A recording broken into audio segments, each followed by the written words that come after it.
begin our meeting. So good evening. This is the June 28th, 2021 San Jose Charter Commission meeting. I'd like to call the meeting to order with the orders of the day and ask that the clerk take the roll, please. I'll take the roll, beginning with Barbara Marshman. Here. Christina Johnson. Here. Elizabeth Monley. Here. Ellie Matsumura. Here. Enrico Callender. Good afternoon. Frank Matesky. Here. Garrick Percival. Here. George Sanchez.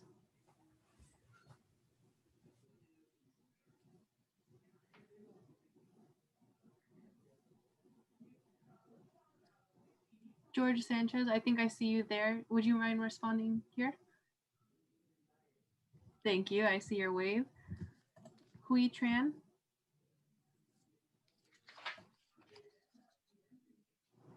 Jeremy Bruce. Commissioner Tran is here. Commissioner Tran, do you want to unmute yourself?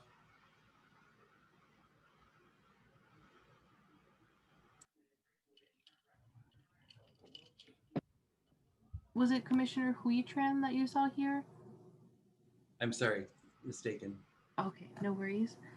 So I'll mark Commissioner Hui Tran as absent, as well as Jeremy Bruce. I did not hear them. Jose Hi, this is Posada? Tony. This is Tony. I just let Jeremy in from the attendee side. Oh, thank you.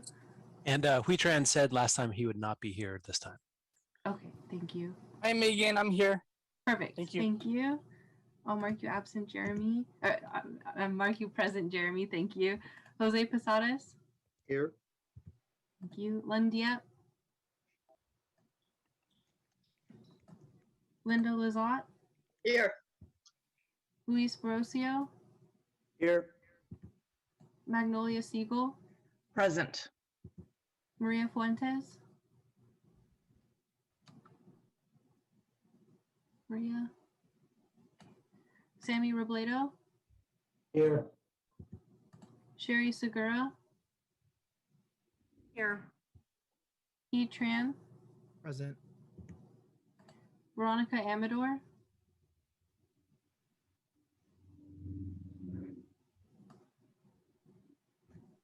Veronica, I think I see you in the panelists. Would you mind responding here, please? And I see Lundiep in the panelists as well. Or sorry, in the attendees. Move him over. I just moved him. Thank you. Veronica Amador, would you be able to respond here?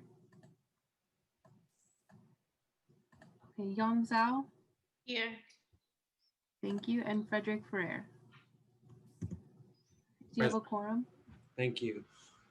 At this time, I want to make sure, are all the commissioners in attendance on this side, not on the panel, not in the attendees?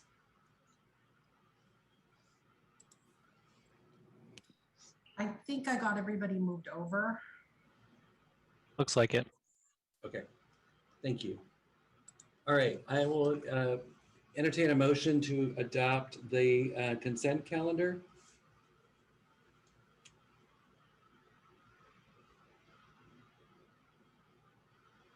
So moved.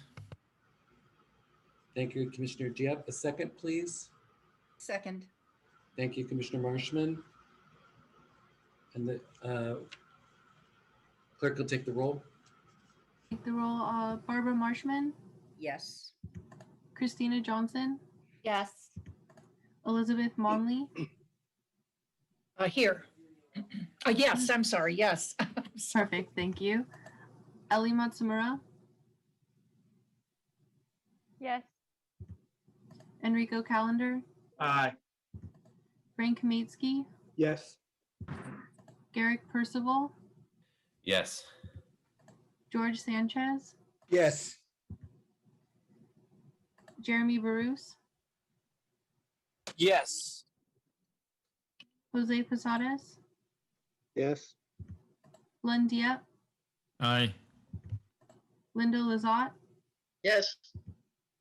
Luis Borosio. Yes. Magnolia Siegel. Yes. Sammy Robledo, Yes. Sherry Segura, Yes. T. Tran, Yes. Veronica Amador, Yes. thank you, Yong Zhao, Yes. thank you. And I'll just make sure Maria Fuentes didn't show up. Maria? Okay, thank you. That motion passes. Thank you. And now I would ask that, is there anyone in the public that wants to address us on the consent calendar? Excuse me, Mr. Chair. I received a message from a member of the public that they were having a hard time accessing the meeting. Where is the correct link? It's on the agenda. Okay, thank you. They can also, if they email city.clerk@sanjoseca.gov, I'll send them a direct link to it. Thank you. Thank you, Commissioner Matsumura. Anyone in the public want to address us on the consent calendar, which is the last minutes and letters from the public?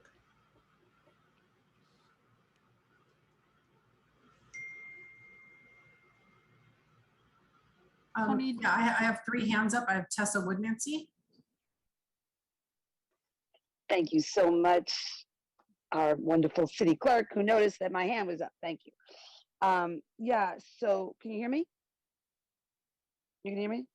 Can you hear me? You can't hear me? Yes, Oh. we can hear you. Oh, okay, but I guess there's no clock. All right, so I guess I got a couple of minutes, whatever. All right, well, I guess the thing that I was addressing in terms of the consent calendar and the letters from the public is that when I first came to the meeting, many months ago, and I was participated and talked, and then I never hear anything from the committee. So that I think is a shortcoming in our democratic processes that you're having to look at, is that anybody who comes to the meeting, or we should be able to get their emails and then be notifying them of the meeting, because it just sort of dropped off my radar because there was no, oh good, thank you. I have my little chart of my time, thank you. And, so I think that's a problem. And, as we're looking at our democratic processes, that, anybody who comes to the meeting should be on an email, that then we should be notified of future meetings. And that's something that hasn't happened. And so I don't know how we actually do that. Do we, give our emails? I mean, there's a lot of ways that our virtualization, it needs to be improved, because let's say if you went to a meeting in the physical sense, that we would sign up, we put our name on the list, and, so we, hopefully that would have triggered, some type of correspondence, hopefully that we, signed in at a physical meeting. But we need to improve our virtualization and, find ways of gathering that data from the participants and then putting them on the mailing list to keep the communication going. That's one of the issues that we were talking about at the meeting I was in, was the public outreach. And, I think that's a really important part. And of course, the big comment that I'm really in this meeting today is because of my demand to keep virtualization going, because of so many of our problems and the transformational change that our climate crisis is demanding of us. And part of that is the virtualization of our meetings. It improves our democracy. It deals with our pollution, our climate crisis, and that's. Thank you. Next speaker. The next speaker is number ending in 5586.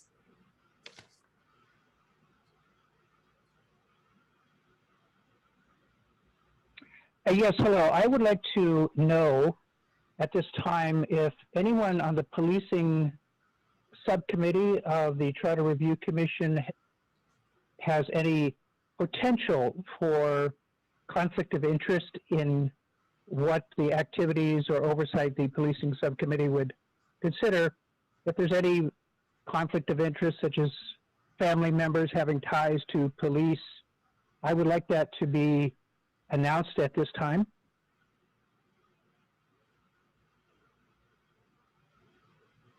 This is where we'll be talking about the subcommittees later, so maybe Okay. that's addressed at that time. Certainly. And since the clock is still running, and this may also be for that later point in time, if the police, I know this is kind of a technical issue, but if the police is going to be using technology such as artificial intelligence in policing, I'm not suggesting there's anything inherently wrong with that, but I would like the policing subcommittee to be aware of it and to be educated on how it is being used and what potential abuses there could be with the use of AI. That's all I have to say at this time. Thank you. Next speaker.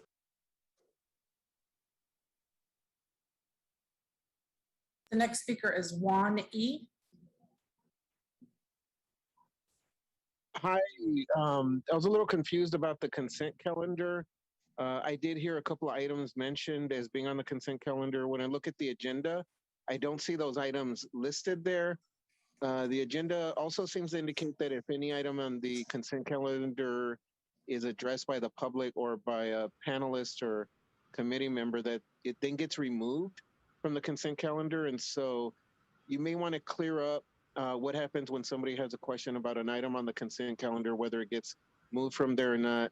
You may also want to add to the consent calendar section on the agenda items that are on the consent calendar, because otherwise it's unclear what is being approved when the motion is made to approve the consent calendar. That's all. Thank you. Thank you. Next speaker. The next speaker is Helen. Hi, my name is Helen, and I'm the Policy and Advocacy Coordinator with the African American Community Service Agency. And I'm speaking today on behalf of a lot of our constituents with the organization to share a few comments. Some of the things that we've been hearing from the community in terms of things that we would like the Charter Review to review is exploring making the IPA or police chief an elected position, establishing the community safety. I'm sorry, I'm going to stop you right now. This is just on the consent calendar, so we want to hear what you have to say from your organization at the public hearing. So could I ask you to hold your comments because they're exactly on target, but if this is just to respond to the consent calendar. Okay. Our next item will come up in the public hearing. I'll call for you, and that's exactly what we want to hear from. So Okay. Thank you for holding on. Thank you. Any other speakers that want to speak to the consent calendar? No, the other hand up, she has already spoken. Awesome, thank you.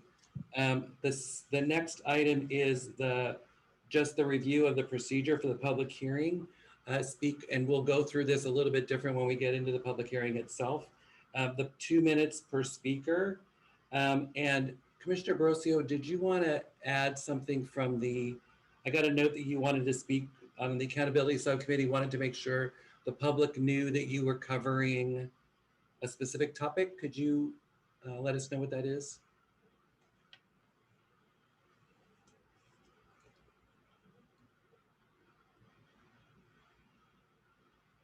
Yeah, sorry about that. I submitted a recommendation on Friday, but I definitely want it to be vetted by the subcommittee on accountability and inclusion. So I didn't. I asked staff, Ms. Megan, to hold on to it before posting it to the agendas, and it's around the Planning Commission composition. So I shared it with our consultants, yourself, folks on the Accountability and Inclusion Committee. So I know we're going to be reviewing some of the subcommittee's work. So if that bullet could be included, that would be appreciated. Thank you. So then I want to just review the agenda slightly for the sake of the commission in terms of our process tonight. We will go into the public hearing at 6 o'clock, which is the published time. We will be listening to all the speakers who have something to share with us from the public's perspective. After that, we will close the public hearing. At that time, we will go back to old business, which is a report from the chair, update from the consultants, and the consultants will talk specifically about outreach materials. And I think the question about the website and email notification will be addressed at that time. And then the consulting staff is working right now, will be working during the public hearing to see if they can, in some ways, organize tonight's public hearing comments into the different various buckets, so that after we finish listening to the public, getting through that first piece of old business, then we'll go into the discussion of the public hearing and what we've heard. And at that time, we will have we'll have the discussion with commissioners about the revising of the topics and then the subcommittee assignments.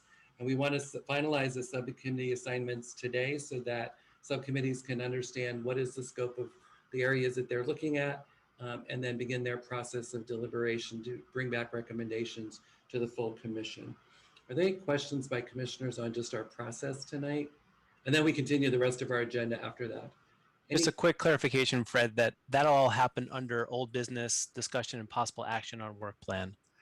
So there is a new business item with discussion on bylaws and overview of the commission process that'll happen after our what Fred just discussed. And really our hope is that after tonight, we feel good about the final list of topics and also the subcommittee structure, and that everyone here has a chance to express any desires to change subcommittees, and we can do it once. Thank you all for your patience on this process. It has not been easy.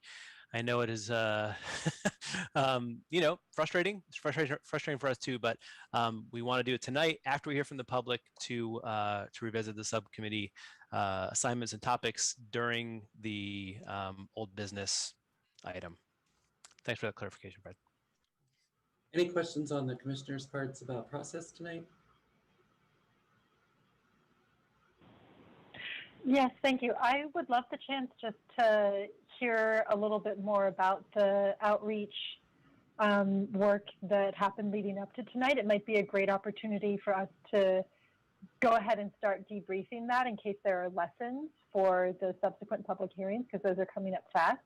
Will we have an opportunity to learn about the outreach work that has led up to tonight's public hearing, perhaps under that portion of old business where we discuss outreach materials? Yes, thank you, Commissioner Matsumura. So the update from the consultants will include the outreach materials and the CBO update. So we will definitely talk about what's happened so far up to this point and then answer any questions you might have. But that is under the update from the consultant in the old business agenda item. And we will be hearing from a number of our CBO partners as well as some of their community members. So I'm happy to talk more about that after the public hearing. Other questions?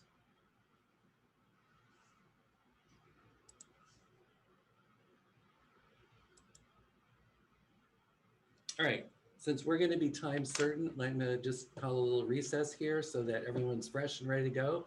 And we will start the public hearing 6 o'clock sharp. So everyone can take a break now. And since we've got all our commission business done quick, we can take a break, and 6 o'clock, everyone be back and ready, and we will start the public hearing right at 6 o'clock. Thank you.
Call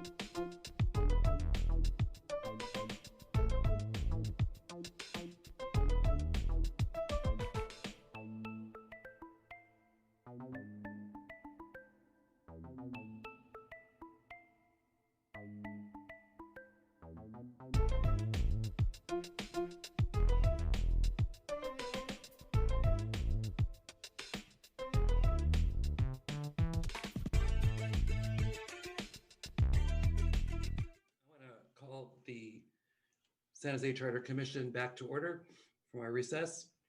At this time, I'm going to open our public hearing, first public hearing for this commission. I just wanted to make a few just opening comments to the public. This commission has been appointed by our city council. There are 2 representatives from each of the districts representing the districts appointed by the, or nominated by the council member representing that district. And there's 3 members that the mayor appointed, 2 for city at large, and myself as the chair. Each district has these representatives in order to hear from that district specifically, but also to listen to the entire community as we come together to think through what charter amendments we might be suggesting and recommending to the city council. For the last few months, the commission has been going through a study phase. In this study phase, we've looked at other cities, best practices, research, as well as delve into what our city's current charter system is and some of the challenges that we may see with it and some of the benefits that we want to hold on to. So we've tried to spend some time coming together as a commission to think through and study the issues first. Now we begin the second phase. And in the second phase, we're really looking at how do we come together to think through what the recommendations we will be making to the city council itself. The structure that we've designed is that the commission is going to be drawn into subcommittees to take on these different topics. And then they will be coming back to the full commission with recommendations, which then the full commission will vet and then be deciding on. Our commission will be voting both to understand, our commission will be voting from their understanding of the issues, and they will be making their recommendations in 2 forms.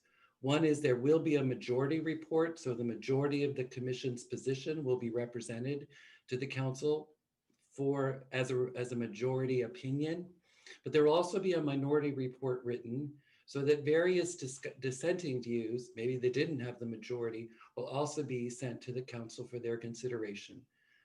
We are to report back in our report to the council by December so that they can take our recommendations, have another debate in public, and then make decisions on which or any of the recommendations they want to put forward to the voters in the following year. We just want to make sure that as a commission, we've from the beginning have said that we want to make sure that the public is heard as part of our process. And so we have not finalized any topics that we will be definitively understanding. And so tonight, all the members of the public that speak to us, all of those ideas that you might have can influence the commission in terms of the final draft of which issues we'll be looking at to then move on to recommendations. No recommendations will be made before we have our next public hearings. Our next public hearings, you will be actually hearing what the recommendations are. So the public will always be able to respond to the recommendations before they go into the reports that go to council. I just want to make sure that the public is reminded that we're the Charter Commission. And so any revisions to the city charter would be most helpful to us in terms of your ideas. So there may be some great ideas, but they don't go to the charter. That won't be as helpful to us, although certainly we want to hear from the public in terms of what are the issues that you're facing that you want this commission to be thinking through and understanding. The process we'll go through tonight is the city clerk will call on members of the public as they raise their hands in the audience, and will be given 2 minutes. The 2-minute timer will go up on the screen, and so that the speaker can know can judge their time. And then during this time, our consultants will be trying to organize in groupings the different topics which the commission will then consider tonight so that we can hopefully finalize the subcommittee assignments and the subcommittee areas that they'll be looking at. So at this time, I'd like to ask the clerk to begin the process, tonight's public hearing, which is declared open, and we will listen to our speakers. And first speaker, please. Kevin Ma. Evening, commissioners. My name is Kevin Ma. I'm a volunteer with the South Bay Progressive Alliance, and I urge the commission to look at electoral reform involving how to make the elections much more fair and transparent. In particular, if the city of Santa Clara is the size of about one district, and the city of Santa Clara has a 6-member council plus a mayor, but the same district in San Jose only has one person and one mayor, inherently there's going to be a mismatch about how representative the people are as they bubble up into the 10-person council. Additionally, I feel like the charter should include a provision for ranked choice voting. As we've seen, ranked choice voting is getting more popular, gone on the ballot, has been implemented in Albany, San Francisco, New York City, and as such should provide a much more easier way for people to get into governance without needing a ton of money, a ton of power in the very beginnings, especially with the primaries. And it can also save the cost of one election. And also consider placing the Ethics Commission into the charter itself, because the Ethics Commission should be independent body rather than directly, created by ordinance, because an ordinance can be repealed at any time fundamentally. And we should put our basic strength of our faith in our officials into the charter to make sure that when we vote for people that will represent us and the city. Thank you. Thank you. Next speaker. Alina Yin.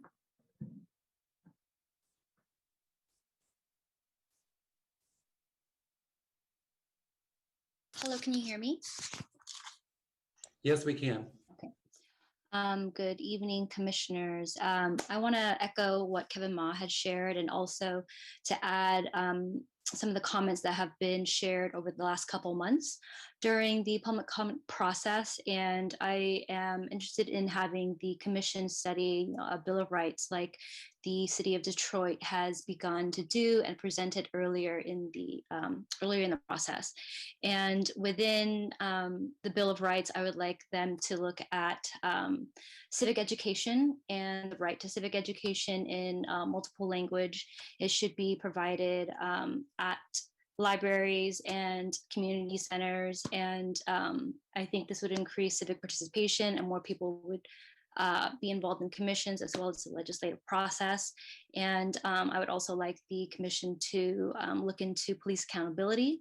What does it look like to evaluate and explore a IPA auditor that is an elected position with subpoena powers, or an elected police chief? And I would also like to suggest that the commission also look at adding a section in the city charter that doesn't currently exist, which is community engagement. This has been a very difficult process to really keep up with all the information. And I think that we can begin to look at a better process of how we do community engagement by enshrining it in our city charter and giving that process the reverence that it deserves and the potential that it has to gather the community together to work in building a more sustainable San Jose. Thank you. Thank you. Next speaker, please. Helen Casa. Hi, my name is Helen, and to continue what I was saying earlier, I'm the Policy and Advocacy Coordinator with the African American Community Service Agency, and I'm also going to be sharing public comments that have come from our constituents, as well as during past charter review meetings. And where I left off earlier was that the community would like to see the independent police auditor and the police chief become elected positions. They would also demand more public and transparent processes with all facets of commission work, including subcommittee work. Also, to make commissions in the future and other board seats more accessible, the community is hoping the city will provide more necessary training for all prospective board and commission members and residents who are interested in applying. They also would like to, or we would also like to ensure that there are enough staff resources to City Clerk's office to ensure that all city meetings and materials are always available in English, Spanish, Vietnamese, and other languages widely spoken in San Jose. And we would also like to explore creating a CEQA-like process for equity that requires an affirmative statement explaining and providing data points, etc., on how any decision made by the City Council furthers equity in historically disenfranchised populations and parts of the city. Thank you. Thank you. Next speaker.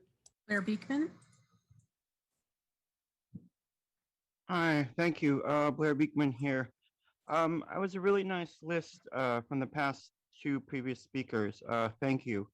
I think it really very much spoke to the ideas of the democratic process and the community process. And, you know, I was asking how can the community have more of an accessible part in the future of the process? I very much worry the strong mayor proposals initially introduced by the mayor himself are really cold and isolated and are very much focused on how to develop a relationship between the mayor and the future of developers of San Jose and big business.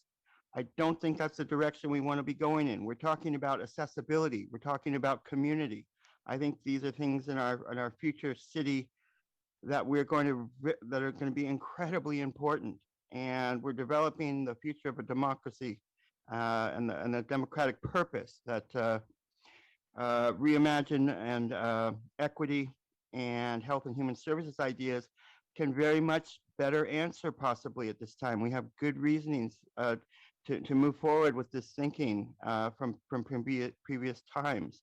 The city of Oakland has just been passed the recent budgets that can give a good example of what we're going to be headed towards in the next decade. This is about really addressing the future of the military industrial complex of this country, basically. These are ideas, we're building a future of peace and not war.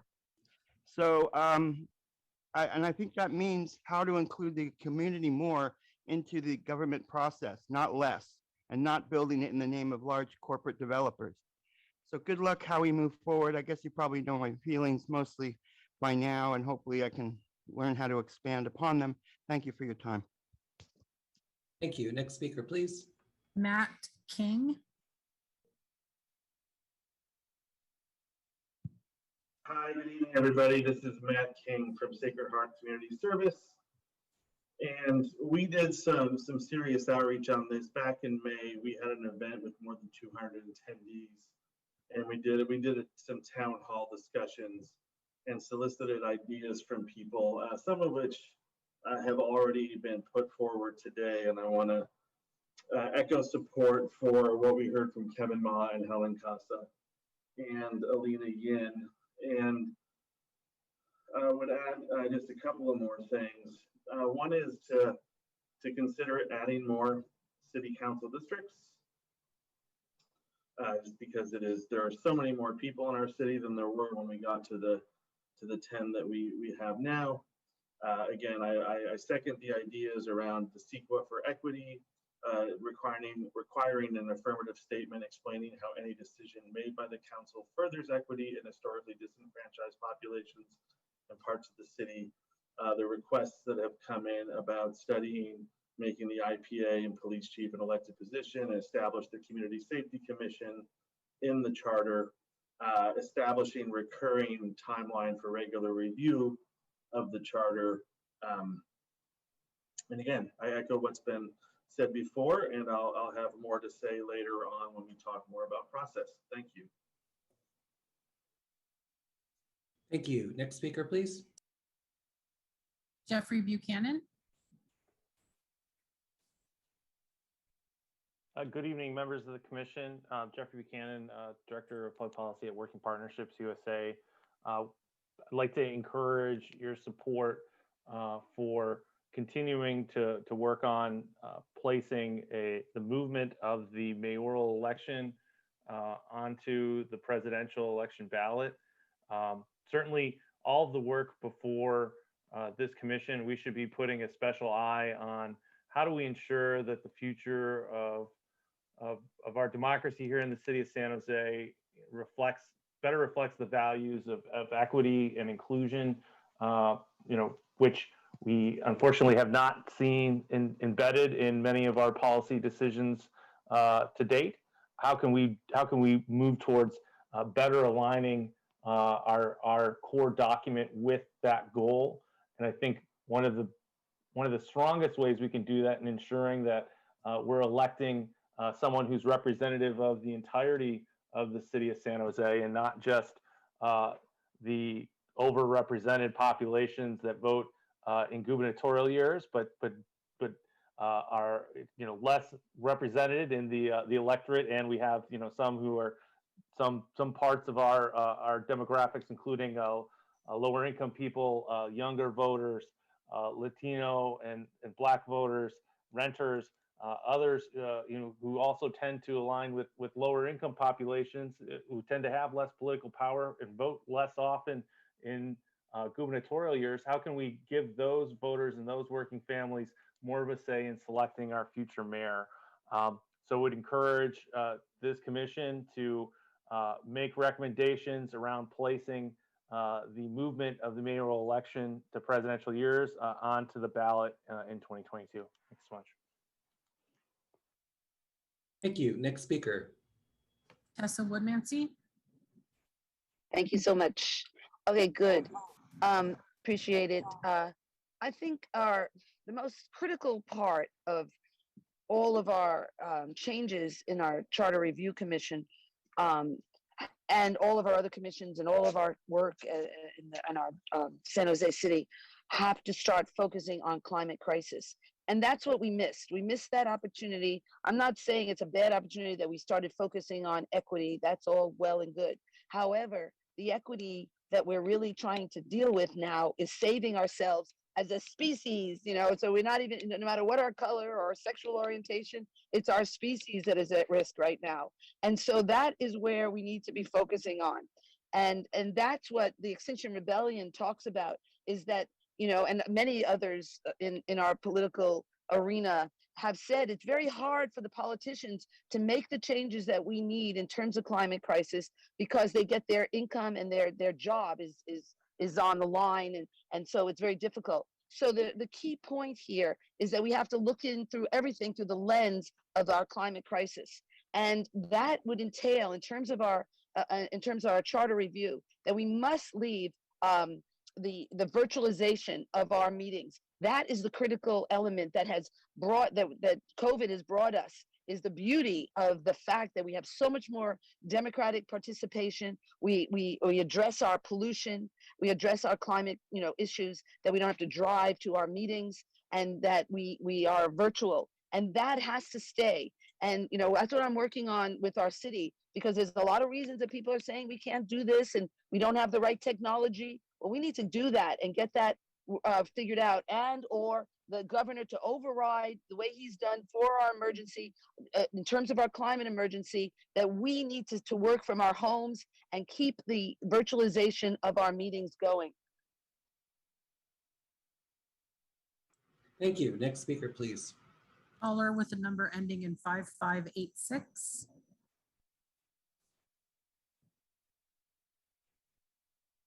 Caller 5586, hit star six. Yes. Mute. Yes, I'm online now. So again, going back to the policing subcommittee of the Charter Review Commission, what I'm asking is that if there is any potential for conflict of interest, that it be announced at this time, and I'm referring to family members, sons, daughters, husbands, wives, parents who are involved with the police department or a part of the police union, active in the police union, to please announce themselves. And this should be something that is out in the open in considering this, the constituents of the policing subcommittee. And since I have a little bit more time, I'm going to give an example of what I'm getting at the time of the Black Lives Matter march in, I believe it was May of last year. Former police chief Garza said that there were some provocateurs in the crowds, the peaceful marchers who targeted the police, and this is what sort of unleashed the the large police reaction. That kind of claim, I personally would like to see investigated and reported on to the public. And I believe that there needs to be no conflict of interest in the policing subcommittee in order to have such a open and transparent investigation. Thank you. That's all I have. Thank you. Next speaker, please. Danny, no last name. I'm sorry, that's Danny Garza. Good evening, and thank you for hearing me. I want to go in just a little bit of a different direction. So I'm the president of the Plata Arroyo Neighborhood Association. I also represent Mayfair, Cassell, Arbuckle, and at times Capitol Park. What we've come up with as a majority of the residents in District 5 is, we're looking for some direction to code enforcement accountability and something by the numbers, according to the complaints and the area, not according to equity throughout the city, because we all know that there's some parts of the city that are not as in dire need as the East Valley. So excuses like that are driving away the community here in San Jose, especially in the East Valley. The violation, according to the processes, are not working for the accountability to relief. So changes and the ideas are what we have, and we would like to see this brought forward in this process. Hopefully, we're on the right track here, and I know this is a little bit of a different direction, but this is equity that we're looking for. Thank you. Thank you. Next speaker, please. Gabriela Garzon Gupta.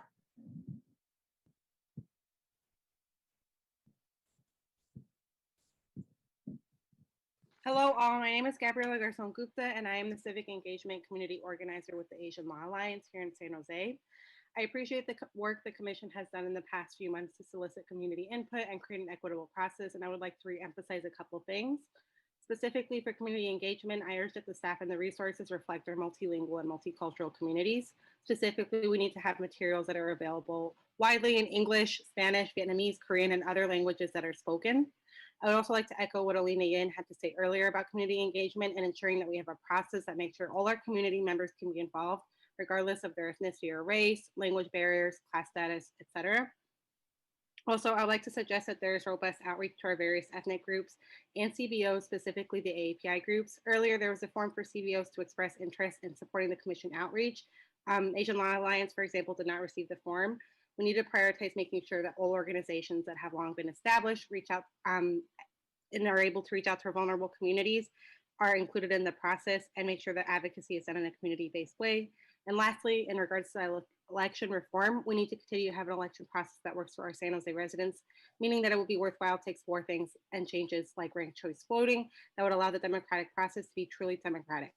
Overall, I would like to push for inclusion and true diversity to be made at every level of the Commission, whether that means election reform or community outreach. Thank you. Thank you. Next speaker, please.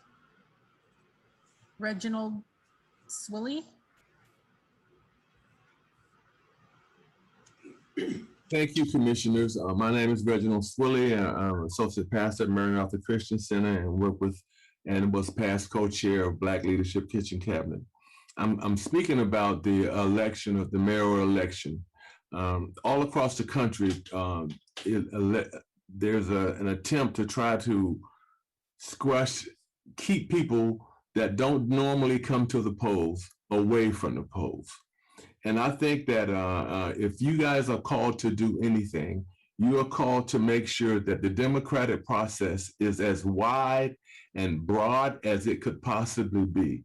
There's a lot of issues being spoken about right now, but this one is the one that hurt my heart the most. When the city council took this up, I went down and spoke about all the people that had died trying to get the right to vote.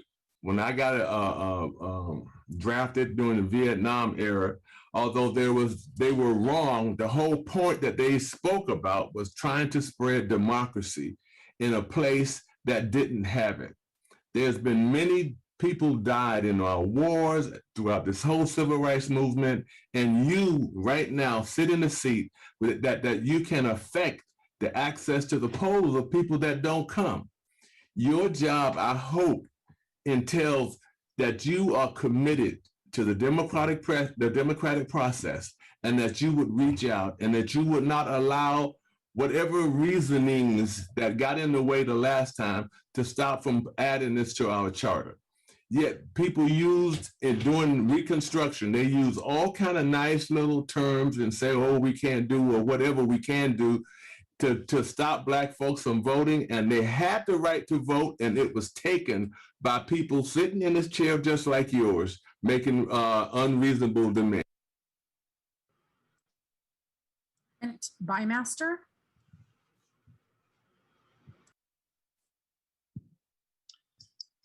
Hi, I'm Brett Bymaster with Healing Grove Health Center. I want to thank you for the opportunity to work on this, and appreciative of the robust public conversation that's happening around the charter review. We've Healing Grove Health Center through our Madre program has been working with low-income Spanish-speaking Latinos to get feedback on different options for the potentials for the charter charter review. Couple things that we've heard, I think, that are significant and worth sharing. One is that, particularly for low-income people, the slow speed of City Hall really affects them. If you're an engineer and a construction project gets idled because it can't get permits, you still get paid. But if you're a construction worker and a construction project idles, you don't get paid. And so the slow speed of permitting within the city of San Jose really impacts low-income people. So having a strong mayor that could really come in and fix some of those issues and speed things up would be really helpful. So a lot of people have expressed that. But then on the other side, a lot of people are worried that a strong mayor would reduce representation in low income, particularly in undocumented communities. We get a lot more response from our local city council person. And so a lot of people feel like a weak mayor or a city manager model is more effective at providing representation. And so we want to see options from the Charter Review Commission on getting the best of both worlds, both making sure that local people have representation that actually has power, and making sure that the city can become more responsive to the needs of people and the needs of business, particularly around creating jobs for people living in poverty. We're excited to continue to work with the commission, and we'll be bringing a lot more feedback at future meetings. Thank you. Next speaker, please. Did Tessa already speak on this item? Yes. Okay, Walter Wilson.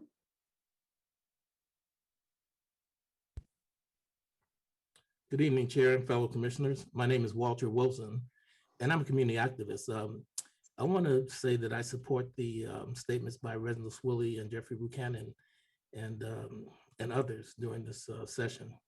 You know, I'm very concerned myself. We have over 30 states with over 61 laws that they're trying to enact to suppress the Black vote in this country. You know, what that really is about, you know, Trump saying he won the election. If Blacks didn't vote, he wins the election is what he's trying to say.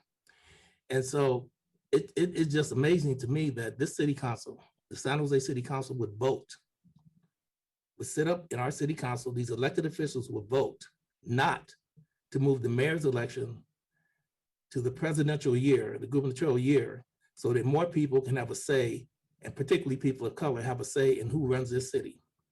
It is a height of voter suppression right here in San Jose. Quite frankly, they're no different than those white supremacist states who want to make sure Black people don't vote. And that's not nonsense, that's just a fact. You know, the city council voted on that long before these other states decided to do it. So maybe we led the charge here.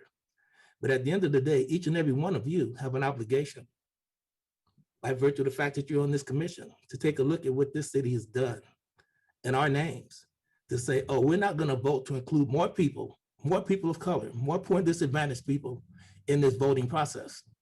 That is totally unacceptable. And I would be shocked if many of you would stand for it.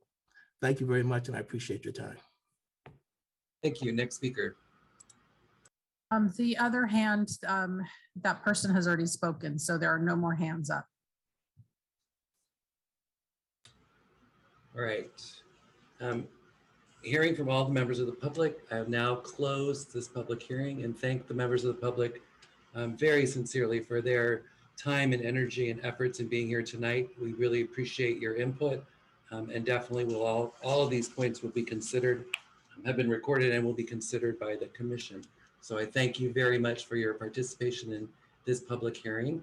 And I invite you to come to the other public hearings to make sure that you also continue to give input from the communities around the recommendations as they start to come forward from the commission before they go to the council. At this time, I'd like to move us to back to our agenda. And the first item is the update from the consultants. And we're going to talk about the outreach materials, the CBO update, and I'd like, Lawrence, for you specifically to answer the question about the website and new notifications of the website revisions, and then the notifications to the public of how they can be noticed on future meetings. Absolutely. Thanks, Chair.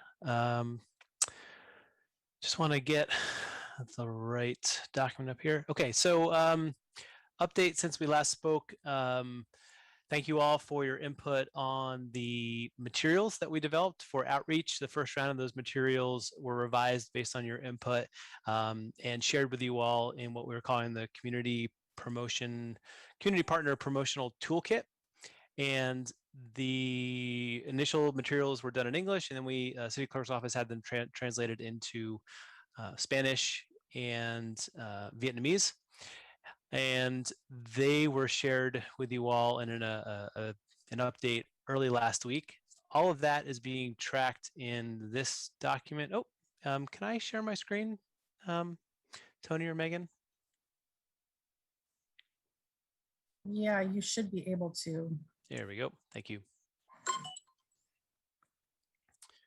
So this is an open Google Doc. We've also downloaded this and shared it as I think a PDF and/or a Word document with the attachments. But this is where we are compiling all the materials that we're developing. For the next round of public hearings, we'll revise the outreach materials accordingly and get those out to all of you and all of our community partners. So that is the status of the outreach materials. And so far, many thanks to our community partners who have started to use those materials. As you remember, we've got a general flyer, which is a basic overview of the commission that can be printed. We have a flyer that is about the types of government, which is that chart that we were working on. That's a bit more of an in-depth resource. We've got essentially a background resource guide, and this is sort of a best of our study sessions. This is a newer document that you might not have seen, but this is a link to some of the specific recordings, the YouTube that's been posted publicly, some of our guest speakers. So this is a very handy reference for any of you that want to go back and listen to some of our past discussions. And then we've got some email copy, some social copy, as well as there is the presentation deck that we developed. So this is the first pass on this. As mentioned, we're going to be updating it over the course of the upcoming public hearings. If you all have ideas for additional outreach materials you'd like to see, if you have thoughts about how to update these to make them better, always welcome that kind of input. But so far, I think they've provided a lot of value to our community partners. Update on the website. The website is, let me share my screen again, different window. Working with the City Clerk's Office to update the website. Have asked them to add some more pages here so that we have all the subcommittee documents, as well as breaking out the Charter Review Commission documents from the background materials. So trying as we can within the constraints of the city's content management system to take all this information and make it a bit more accessible. We have added this section, engage with the commission, and we've posted a form. If folks would like to sign up for notifications of upcoming public hearings, they can do that here, and they're taken to a Google form. And we've had 6 people sign up. I emailed those folks today to remind them about our hearing this evening. And if anyone's interested in sharing their thoughts outside of a meeting or a public hearing, we've added the website here so people can do that.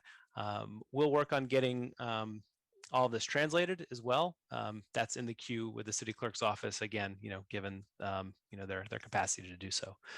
Doing the best we can on that front, and we are committed to it. The additional update on the community partners is that we have 8 organizations that we've been working with and have talked about those in the past. I shared the full list of folks that have expressed interest. Apologies to the Asian Law Alliance. We'd love to talk to you about joining the outreach group to focus on AAPI community outreach.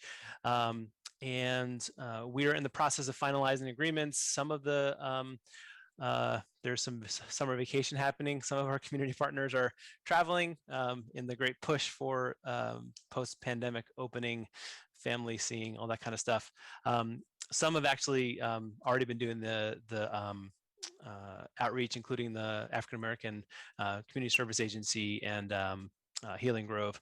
So this was a trial run to get folks out to a public hearing, and the next steps are we have asked each of the community organizations to share an outreach plan for the next month to share with us how the activities that they plan to do to turn out folks, or to at least share the word, spread the word about the upcoming public hearing on July 29th, I believe is the date. Let me just check the calendar so I don't speak outside of school. July 29th, yes. At the end of the month, we'll be asking them to share a report of their outreach activities, which will compile into a report to share with you, and welcome your feedback and conversation about that. The idea is to get, since we started mid-June, we don't have a report for, and we're still finalizing agreements with some of our partners. We don't have a report for right now, but we will have monthly reports moving forward, and our intention is to share that with you, be transparent about this, and get your feedback about any specific communities that you feel like we need to be focusing on, and we'll do the best we can about that. Let's see, and I think that is the community engagement update for now. And Chair, should we move on? Yeah, are there any questions about that? Commissioner Missimura, were your questions answered? Or do you have any other questions? I see Commissioner Posades. A very quick question. I think I heard Lawrence say that cities was working with 8 CBO organizations, but I thought we were at 9 back in June 14th. I have not heard from, there's one that I haven't heard from and haven't been able to, there's actually a couple that kind of have been sort of slow to finalize agreements. So, we're, there are 9 on the table. There's one that's kind of been a little bit hard to follow up with. So that's why I'm saying 8 right now, but we're in active conversation with 8. Okay, thank you. Yep, thank you for that clarification. Commissioner Matsumura. Thank you. What were the outreach goals or numerical targets for today's public hearing? We are still compiling that. We're still working on getting the agreements back from the CBOs, and we've asked each of those to share what they think is possible given their communities and their capacity. So I don't have a number. It's a monthly number. So I don't have numbers for today. Like I said, we are getting this up and running. It was a big push to get the materials translated and start the conversations with CBOs. So I don't have actual targets for you today, but I will have them before our next public hearing. All right, I was seeing a lot of hands. Oh, go ahead, I'm sorry. I did have just one other question. If you could walk through, in addition to the CBOs we're in conversation with, what were all the other outreach efforts that we undertook actively? Obviously, we have a website, but I know in the past we've compiled all the email addresses from city council meetings. We've gotten input from commissioners. I know there was a request to commissioners to send it out. I don't know if we know. So do we have a list anywhere of, or any way of knowing what the outreach efforts were comprehensively? I can speak to what we did. We have a list of community organizations that we've been emailing. And that includes a lot of our contacts and others that we've worked with in San Jose. It's not comprehensive. I don't know who the city clerk reached out to, so maybe Tony or Megan could speak to that. I really have no idea what commissioners did as far as promoting this. Been really asking you all to share this with your contacts as best we can. So there's no reporting back on that, so I don't know kind of what has happened with those requests. And then, as I said, we're starting to build the list of folks that are interested in upcoming meetings through that notification sign up form. So we have 6 folks that I followed up with this morning to remind them. So, and I see this. So we didn't use we didn't use the list and the city council office outreach that we've discussed in the past. That's what I want to get to the city clerk. Thank you. Could you respond?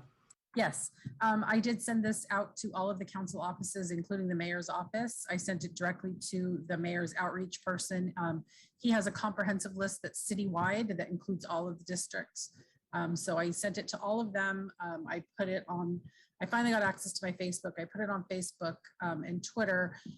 Facebook blocked me from being able to boost the post. I used to be able to boost posts, but I guess they've cracked down on politics. This was considered politics. So I'm working with Facebook now to get my account authorized to be able to boost posts that they consider political in nature. So that didn't get boosted out to all of San Jose. It just went out to people who already follow my Facebook, but it did go to every council office twice. So it should have gone out to everybody that they have. Okay, Councilmember Segal. Councilmember, I'm sorry, you got a promotion. I'll take it. Commissioner Segal. One day maybe. Thank you. So I see that it is digital how community members can respond to our answers. Given that there isn't that much paper involved, that they can upload their answers to this website, I would like to know how I can reach out. My subcommittee has really specific outreach questions. I've previously presented some of those questions to civic makers and it got rejected. So I wasn't able to do that outreach. So I would like to be able to ask the very specific questions pertinent to my subcommittee to the organizations and have them be able to give their responses to the website in a very public way. They don't have to. I mean, I think an organization can go through all of our topics and determine which ones they want to respond to, and that's fine, that's their choice, but I at least want some outreach on my specific subcommittee. And right now we don't have any through civic makers.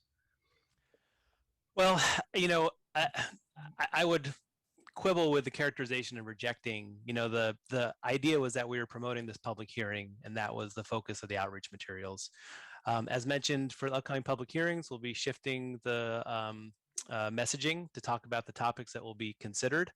You know, I'm trying to serve all the subcommittees and all commissioners, and you know, there are limits as far as how much detail we can ask. I think that I've heard from some commissioners that we have to, and some of our community partners, that we have to keep, we have to start at a place where people can understand the conversation and plug in. And then obviously I'm getting some very specific requests about very specific topics. So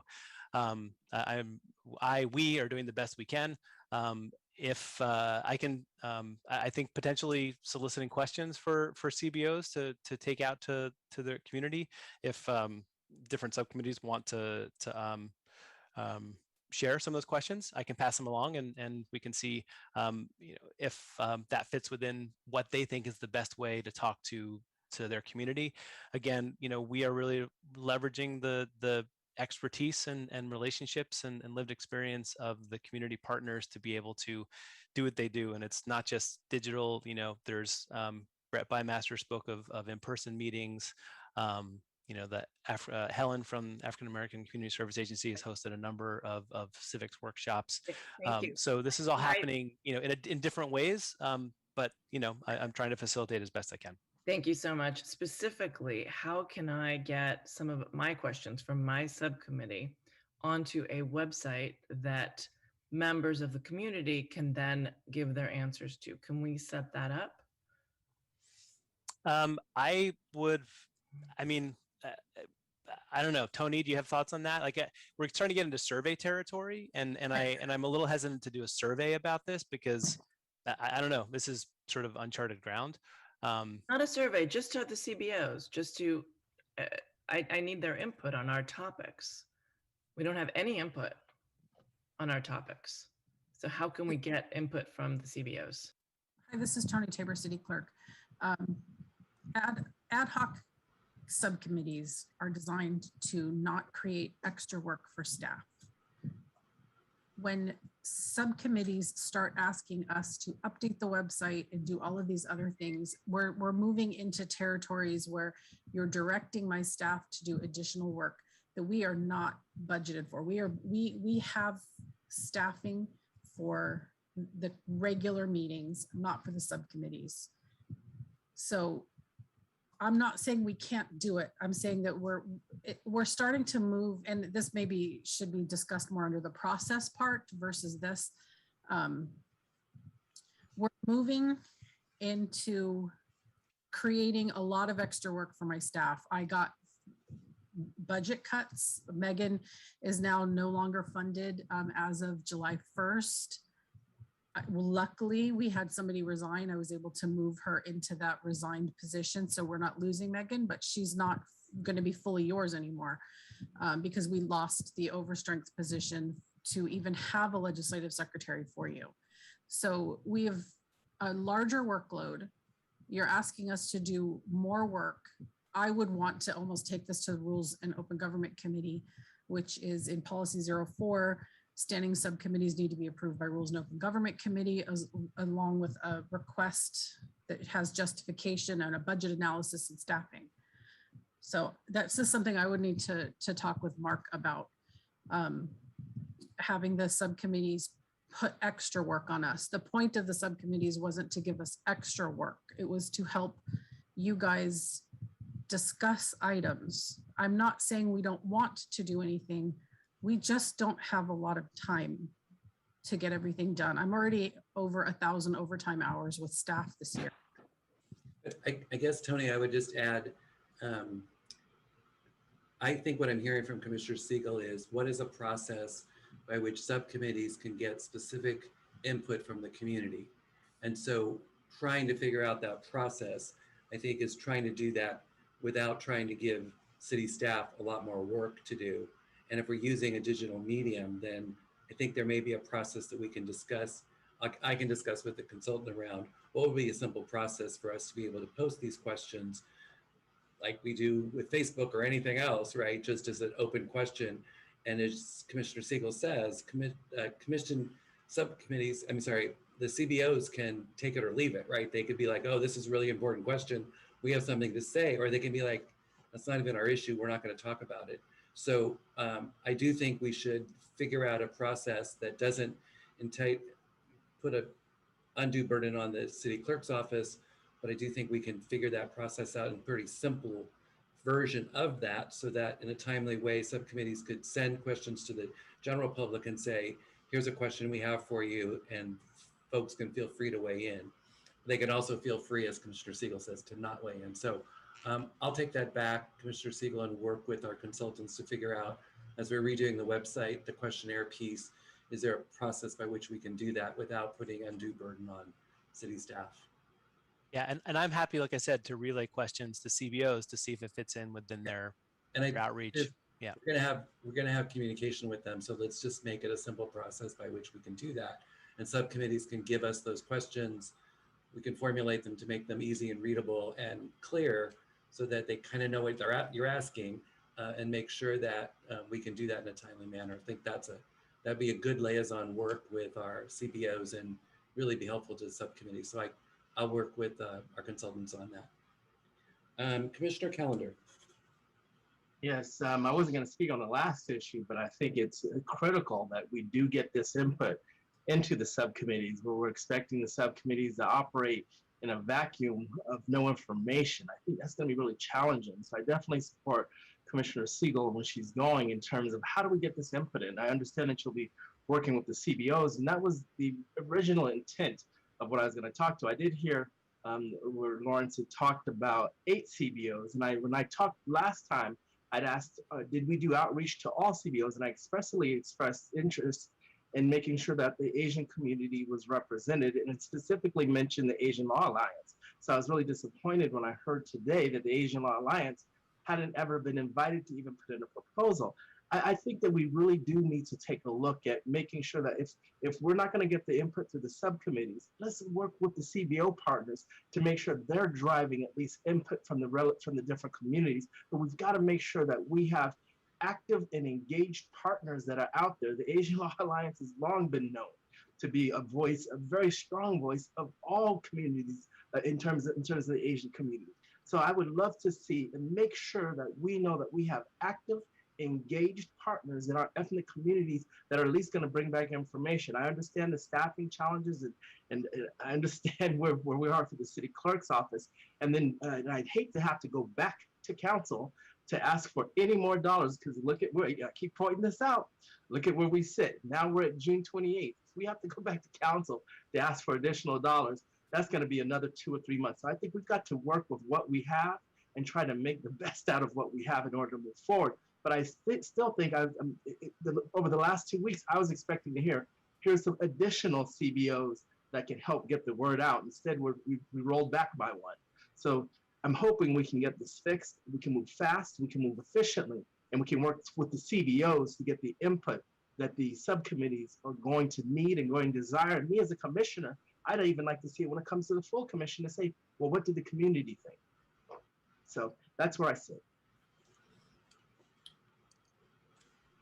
Commissioner Zhao. Yeah, thank you for Commissioner Chandler. He just asked part of my questions, because I think 1/3 of the population in San Jose is the Asian. So I'm just wondering how many CBOs that we have the capacity to reach out to the Asian community. I know a lot of the Asian community, include myself, are first generation, so we probably don't even understand what a charter review means. So not necessarily saying any specific organizations. I would prefer more grassroots that really are in the community that can do the reach out thing. And at least some of our flyers, they can be in languages that's like Chinese or Japanese or Vietnamese, so more people can understand that. Thank you, Commissioner Zhao. Commissioner Bruce. Thank you, Chair. And thank you to Lawrence and staff for putting together the outreach toolkit. I found it really helpful. Everything was nice and together. I did get a little bit of feedback from some of the organizations and people I reached out using the toolkit, especially the flyers.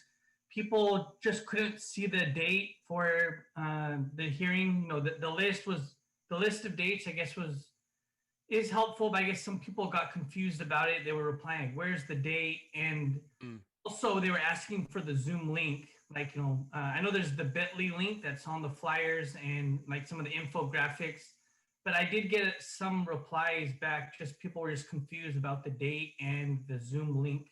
If there's any opportunity to possibly maybe make, you know, one flyer for each state, if that's not too much with the Zoom link, that might be helpful. Thank you. Great. Thank you. Thank you, Commissioner Bruce, for your feedback. Really helpful. Commissioner Amador. Yes, thank you. And just to jump into what Commissioner Veru said, also when the bit link, you would go to, it would take us to our page, but then it said, watch through the Zoom link, and then it gave you a different Zoom link than this one. So definitely pay attention into that, because that's what I posted first when I was doing my outreach, and had several people telling me that it was the wrong one. So if we can make sure to put that it was the right one. I also want to follow up with, you know, I know that we're saying, you know, we're all here and we're really doing our best and putting a lot of time, a lot of volunteering time. But when I do hear, I'm doing my best as I can as an organization that applied to wanting to be here with us and doing this work, it's not enough. Okay, it's not enough, because my community has always been told I'm doing the best I can, and it is not enough. So if you're here, if your organization applied to do this work, it's because your heart is at it. It's because you knew that this work came with all of it, right? I'm here doing extra hours, I'm doing extra outreach, and all because of the love, because I know that it needs to be done. And because, again, because my community has always been told I'm doing the best that I can, and I can do more. So really taking that into mind, and other communities that have been told the same thing. I also wanted to mention about the subcommittees. You know, as we're going into the conversation with the CBOs, I wish not to wait until every 2 weeks or every month to learn about what the conversation with the CBOs are going, or who's getting engaged or stuff like that. So I would definitely like an email or something public that, you know, whatever conversation is going between the CBOs and the chair and civic makers, that would be great. And yeah, and that's about it. Again, the process of communication when engaging the CBOs is very important. And I wish to be involved, and I'm sure all of the commissioners here would love to be involved as well. Many of the subcommittees I felt was very excluded and not really transparent. So I do really, I advocate for that transparency to be out there. Thank you. Thank you, Mr. Amador. Commissioner Borosio. Perfect, thank you. In regards to clarity around dates, along with what's been mentioned about the promotional material, if on the draft templates for folks to complete the recommendations, I was a little confused about the terminology draft, but then I saw that we are to delete it and then type in a different title. I wonder if on that draft template, if maybe we can remove draft on it and input something like insert title here. So then that way folks in the community know that it's not a work in progress, but that is the official doc that's ready to be played with, or information to be included in. And also at the top in that red box, be really specific about deadlines. If subcommittees have certain deadlines in terms of when recommendations need to be in by, I think we have the email that it needs to go to. It goes to Megan. So that's very clear. But going back to dates, if certain deadlines could be put on there, so then members of the community know that they have to get in the recommendations by X date. And earlier, way back in March, I did ask the city attorney about posting surveys on Facebook, and he did reply to me in a very concise, good way. So I know that it is allowed, and maybe Mr. Vani can expand on that in terms of, getting feedback at the subcommittee level. And then my last thing is a question: can the public attend our subcommittee and engage in a discussion? We're going to get to that in a second, Commissioner Borosio. So let's wait on that one. Okay, thank you. Any other, Commissioner Johnson, Vice Chair Johnson. Thank you. I had a question if it's possible for us to invite CBOs to present at a subcommittee meeting, or for a CBO to request to present at a certain subcommittee meeting.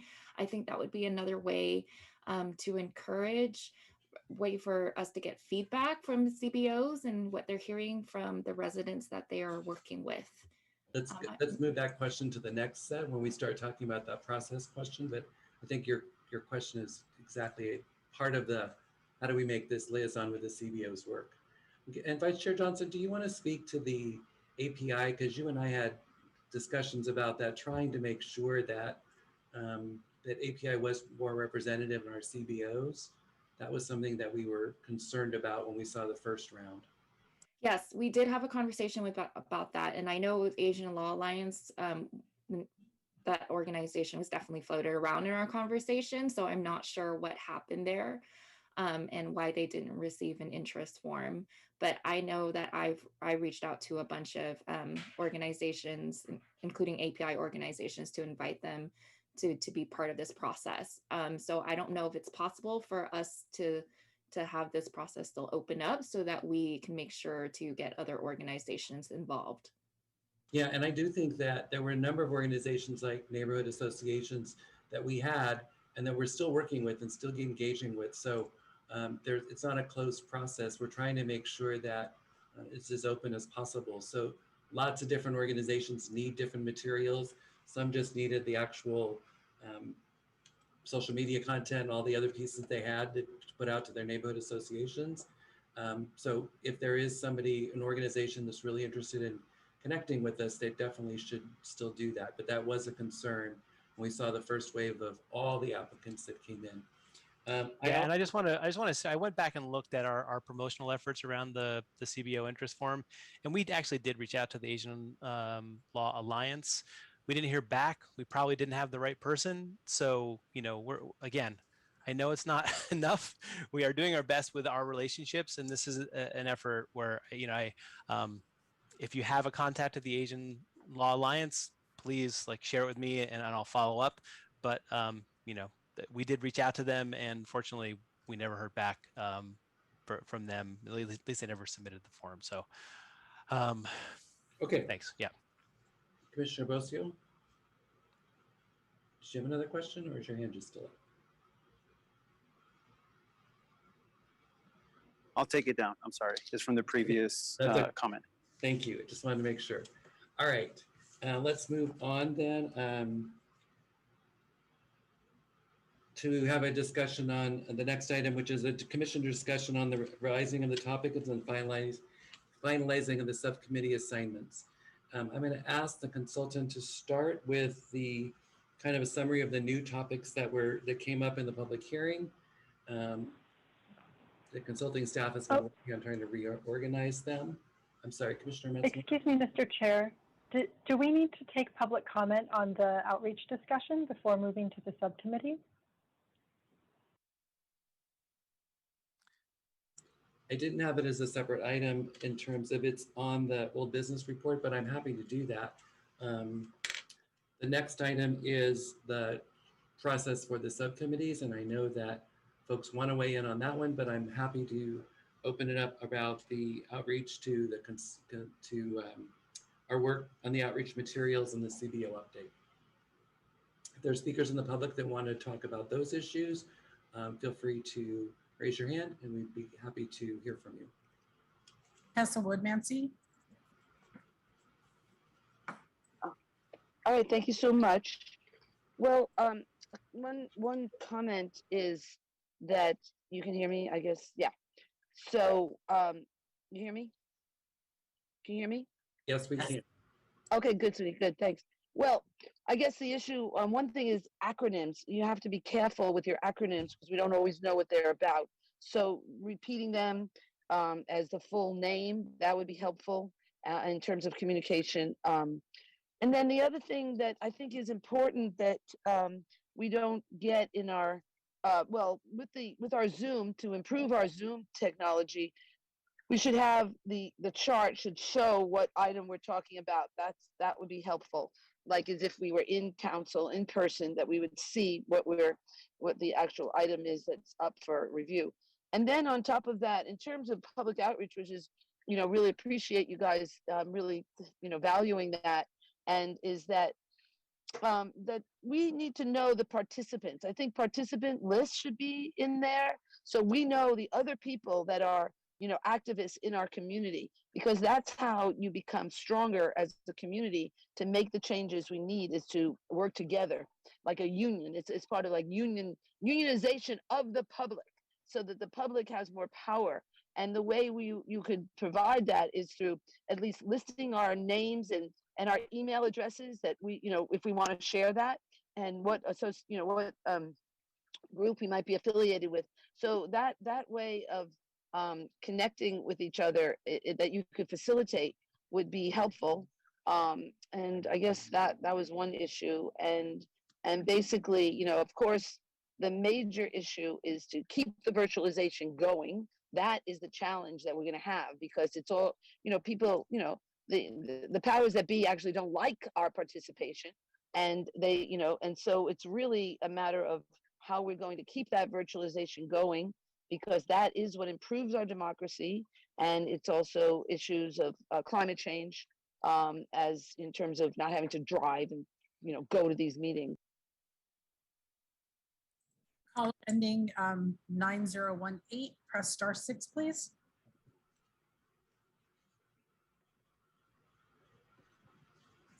Caller ending 9018. Hi, I'm Martha Beatty from District 3. I've been observing your meetings and have been impressed that the commission appears to be open to listening to many viewpoints.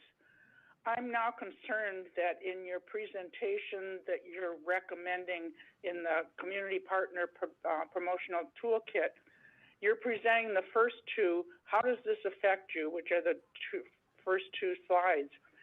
Those scenarios are presented as either or choices to be made. One, the current arrangement, and the other, giving the mayor considerably more powers. I'm a strong proponent for an approach in which the city council, the city manager, and the mayor all work together to come to the best solutions to problems raised by the community. I would like the commission to focus on what changes to the city charter might aid our government to come to constructive solutions, as well as considering unintended consequences of changes proposed. Thank you. Thank you. Next speaker. Matt King.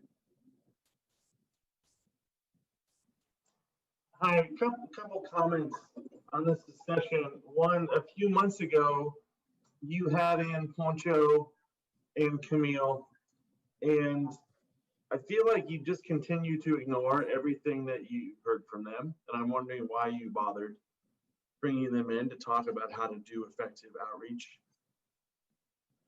I got an email from Lawrence, I don't know, a month or so ago, asking if we wanted to be one of the CBOs. And I told him I didn't, that we didn't need to get paid for this. We're doing it anyway. And I asked him for an update on who they had been talking to, because I could help them make sure that they got the people they needed to get to. That I got a response from him, but that particular part of my very short email was not addressed at all. And I take a lot of issue with this "I'm doing the best I can" attitude, and it's not good enough. And your comment about we're doing what we can with the relationships we have really gets at to why some of us said this was not a good idea. that it was wrong of the city to direct this part of the contract to civic makers, and we're reaping everything that we said would happen because civic makers was not the right entity to do this work. And I'm wondering what's happening with those dollars. And I appreciate some of the sentiments that were raised by Commissioner Calendar and the chair about, okay, we got to figure out how to make this work. And this has to happen like now because we're running out of time. Thank you. Thank you. Next speaker. Alina.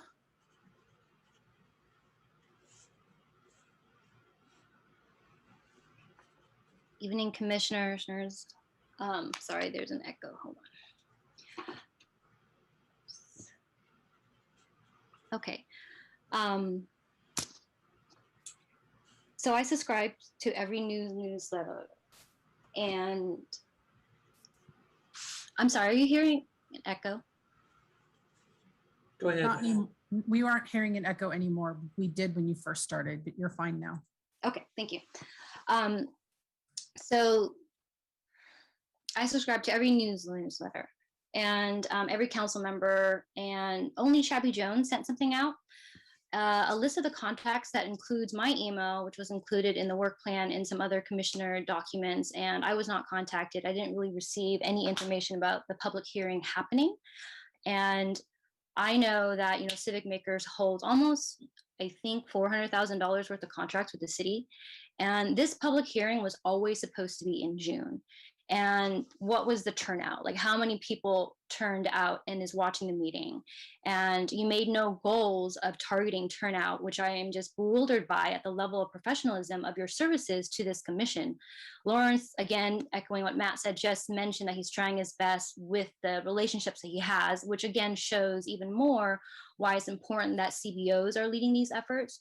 And also, I would like to share that the city clerk's office, I think, is doing a great job, and they tend to get scapegoated when it comes to process, and it is historically underfunded, and they are the catch-up for administration, outreach, record keeping, attending all Brown-acted bodies, communications, and their funding is abysmal.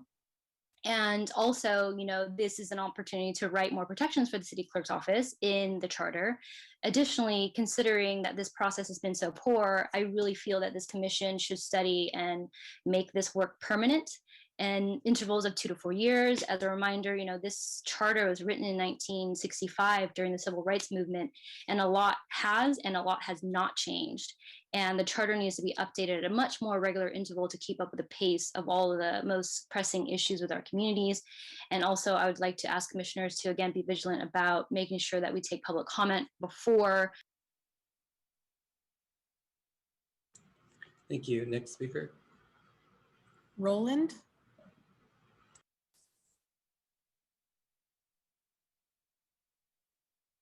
Roland, go ahead. Yeah, sorry about that. Can you hear me? Yes.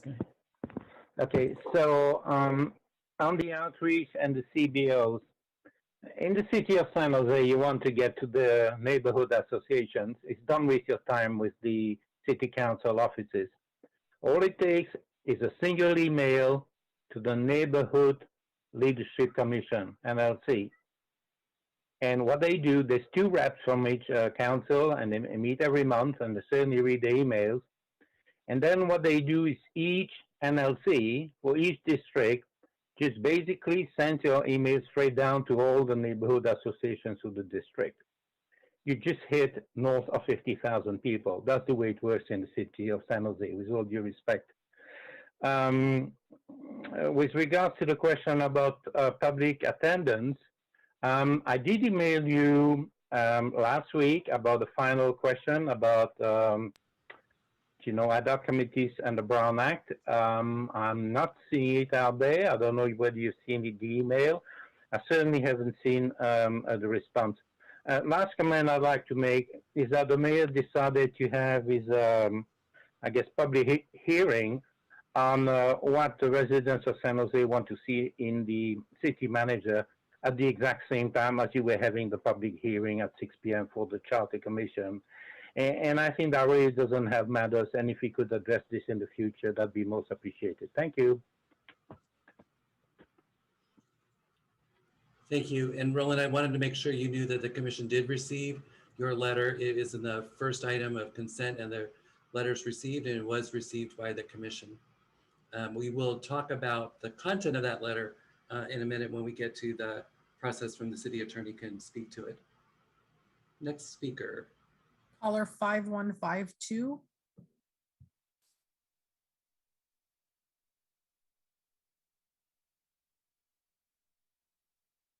Caller 5152, please press *6 to unmute.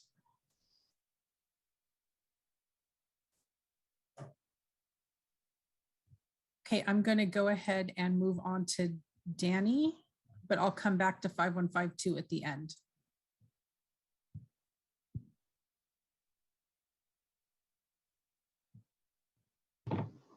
Okay.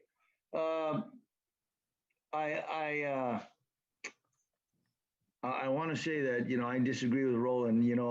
I agree with him that you have to go to the neighborhood commissions, the neighborhood, not the neighborhood associations, because we don't get anything from the city, especially in District 5.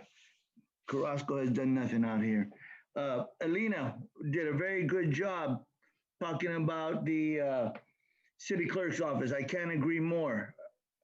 And my only comment is you need to come to the neighborhood associations so that you can hear the voice of the community. You can't go anywhere else. That's my comment. Thank you. Thank you. Next speaker. Juan E.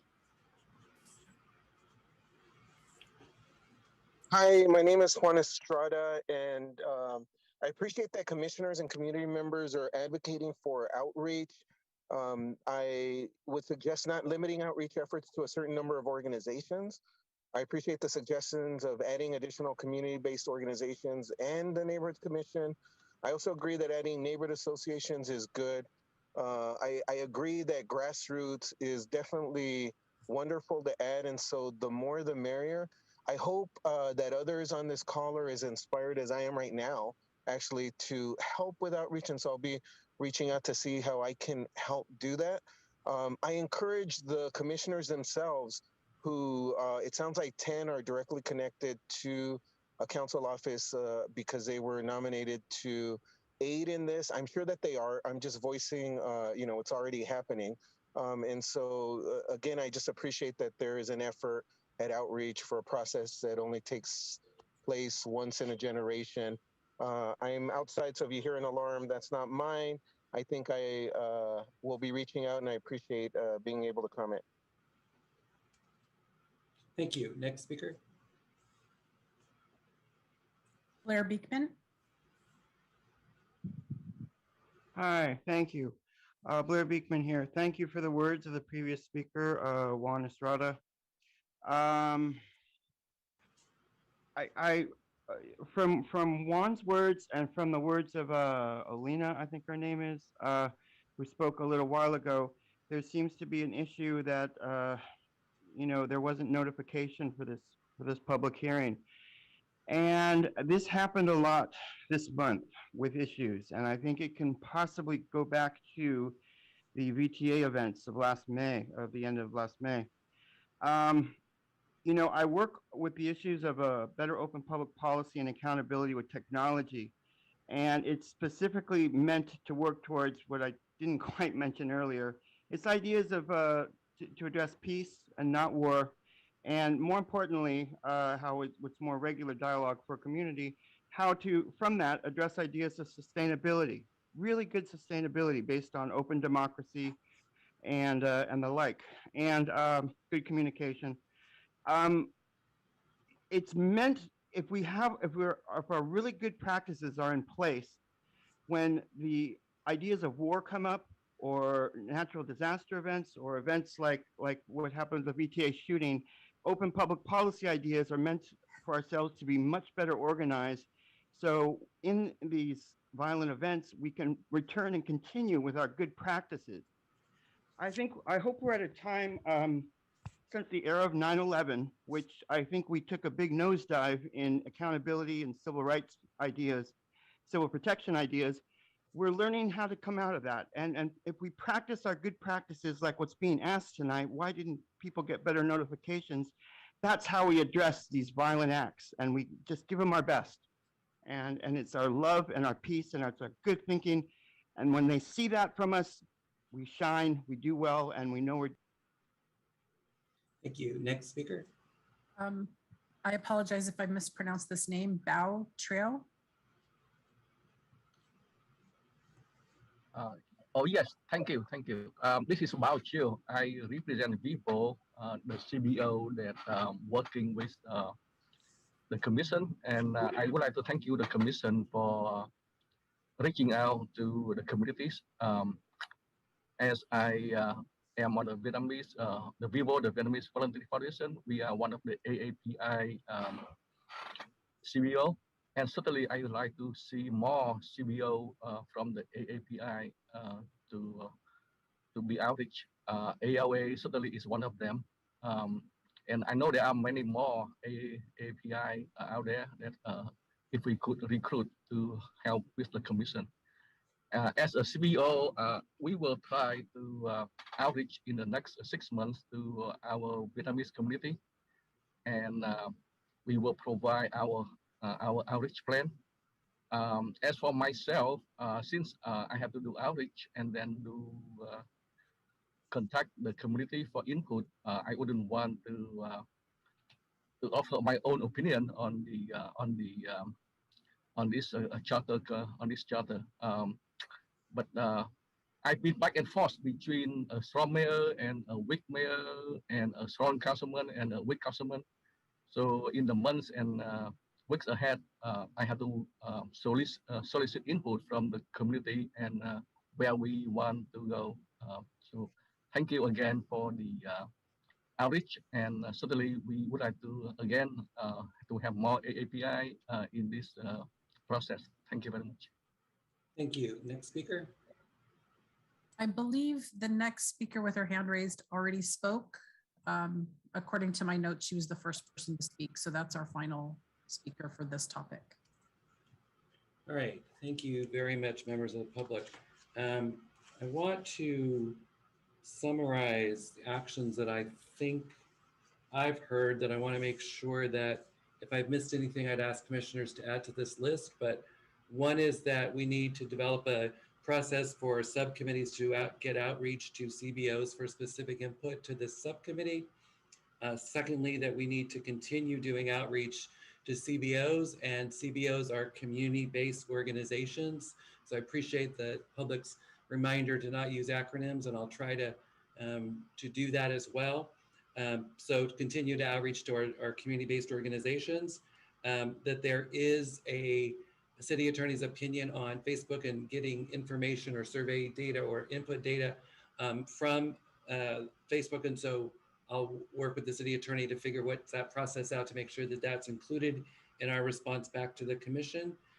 We got very specific feedback on our outreach materials, which is super helpful in terms of clarifying Zoom links, dates, separating them out, making them more separate so they're more apparent, as well as clarity around the subcommittee deadlines and the draft, removing of the draft language in terms of the template to make it, again, more clear and easy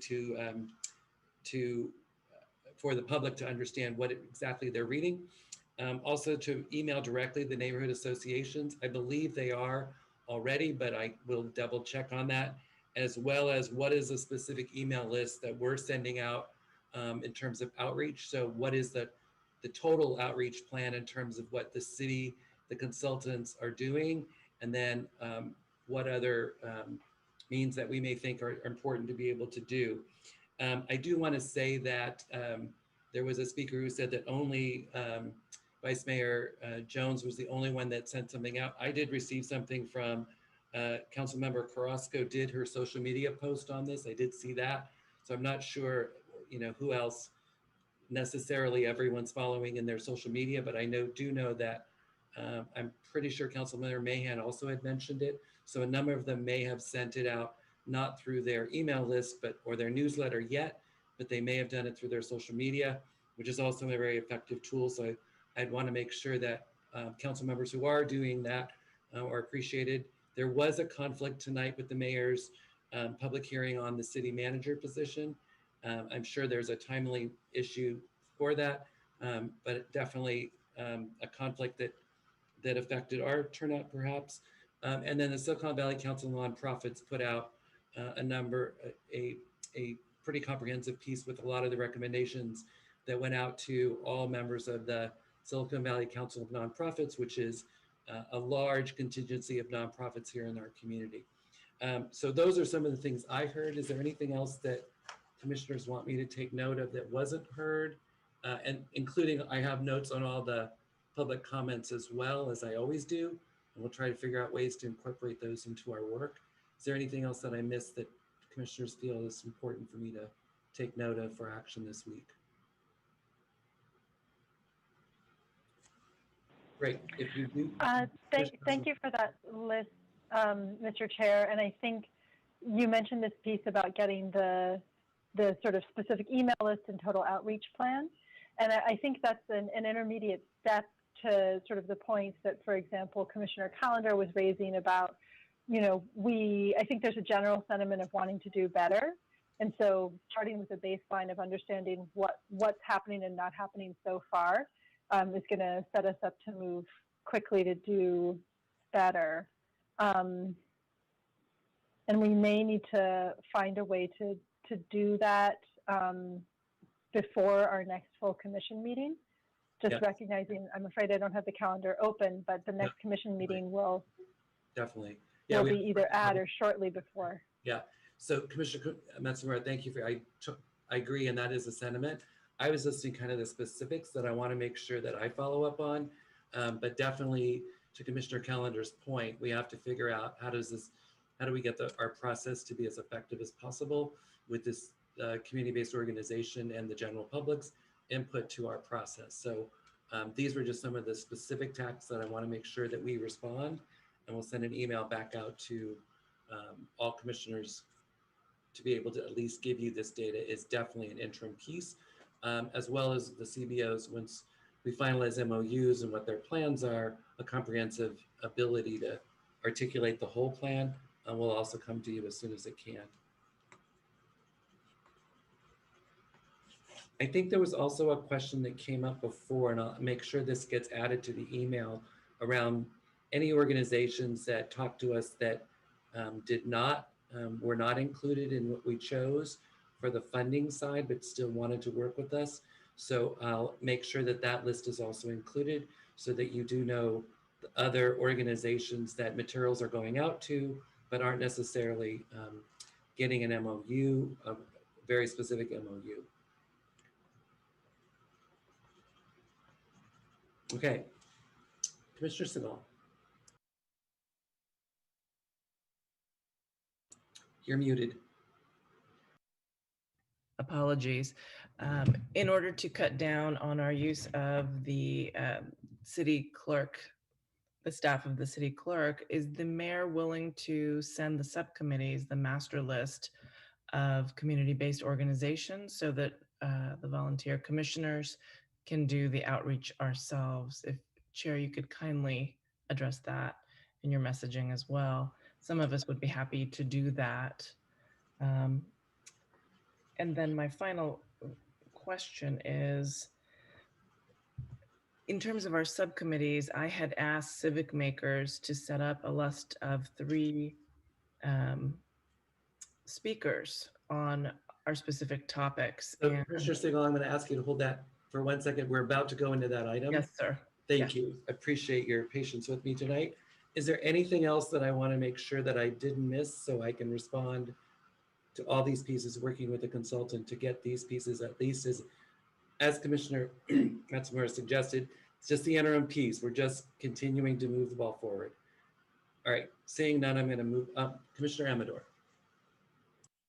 Yes, we've heard multiple times of several speakers talking about wanting to move commenting before. So I would, if possible. Yes. So the city attorney's office gave us a opinion that I can call for public input before voting on an item. So right now, the practice has been that we ask for public input about the commission's action. And so if without objections from the commission, I'm happy to move public comment to in front of your votes. But just recognizing that after the vote, we won't be going back to public comment again, but that we do public comment before actions are taken. I'm happy to do that unless I have objections from commissioners. And if we do, we'd have to vote on it, but I'm happy to do that. Public comment's important in whatever version you think would be best to inform you. If folks are in agreement, we'll move public comment to before motion is taken and actions are taken by the commission. I'm seeing agreement. I'm looking on both pages and I'm not seeing any objection. All right. And if I ever mess it up, please make sure that you stop me. I don't appreciate it. I'm working off 2 sets of agendas and I want to make sure that I'm following through. Our next item is the commission discussion of revising our topics and finalizing our subcommittee assignments. And I want to also add into this discussion questioners that Commissioner Segal and others have just started to ask around our process in terms of the resources. The city clerk will address them very specifically, but I want to make sure that after we figure out what are the topics and what are assignments, what are the working rules around resources available to subcommittees and what processes the city clerk wants us to follow so that we have clarity across the board. Vice Chair Johnson. Mr. Chair, I was wondering if we can table the discussion on bylaws until our next commissioner meeting because Commissioner Tran and Fuentes are not present and they were part of the group that was supposed to work on the bylaws with me and Attorney Vanny. Vice Chair Johnson, are you asking for a motion on that item? Yes. And could I get a second to that? It's a motion to table. Second. Thank you. Linda. Commissioner Lazat, thank you. It's a motion to table, so we don't even have to take a discussion on it. If you want to take the roll on that to see if we will table the item on new business, the discussion of bylaws and the overview. I'll take the roll. We'll begin with Barbara Marshman. Yes. Christina Johnson. Yes. Elizabeth Monley. Yes. Ellie Matsumura. Yes. Enrico Calendar. Yes. Frank Kamitsky. Yes. Garrick Percival. Yes. George Sanchez. Yes. Jeremy Bruce.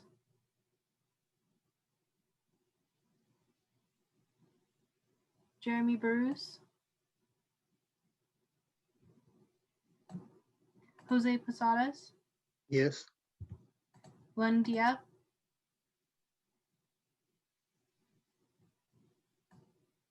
Len. Aye. Sorry. Aye. Thank you. Linda Lazat. Yes. Luis Borosio. Yes. Magnolia Siegel. Yes. Sammy Robledo. Yes. Sherry Segura. Yes. T. Tran. Yes. Veronica Amador. Yes. Young Zhao. Yes. That motion passes. Commissioner Bruce, are you back? All right, motion passed. And so we will table item on the bylaws. Thank you, Vice Chair Johnson. And now we'll go back to the item on discussion of revising our topics and finalizing our subcommittee assignments. I'm going to ask the consultant to talk us through the public hearing and make his suggestions for how we move forward. Lawrence. Great, thank you. So I'm going to share a summary that I put together. Hold on a second. Apologies. There we go. All right, so this is a summary of the comments we heard as far as additional topics to add.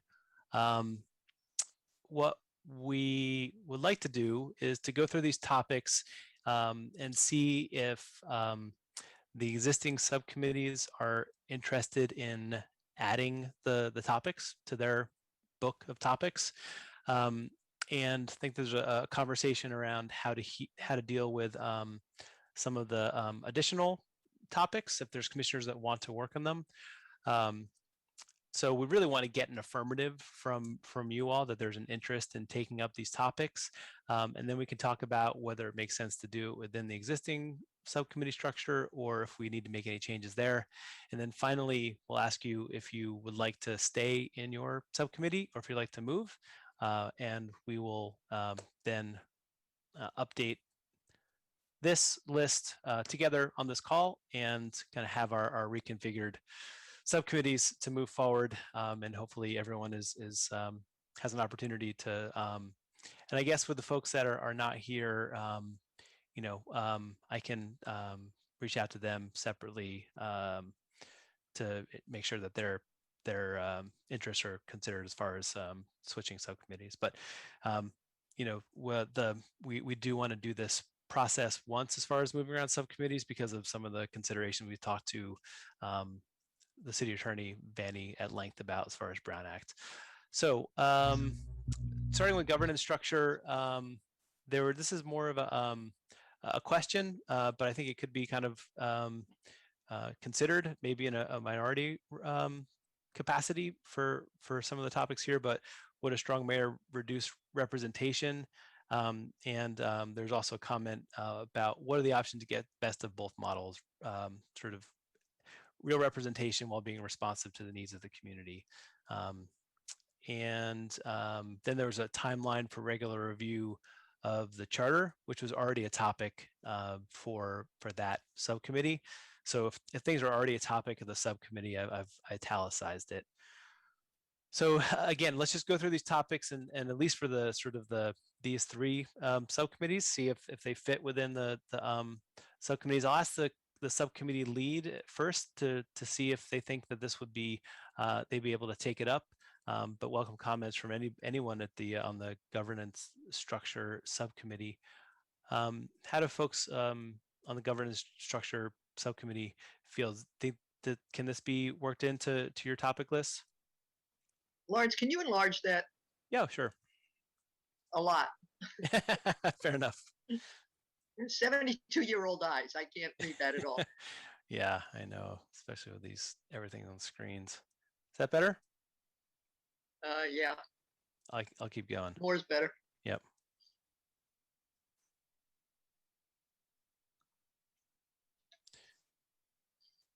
So, we're talking about sort of consequences of the strong mayor as far as reducing representation, and then kind of what's the balance between these models to ensure like real representation while being responsive to needs.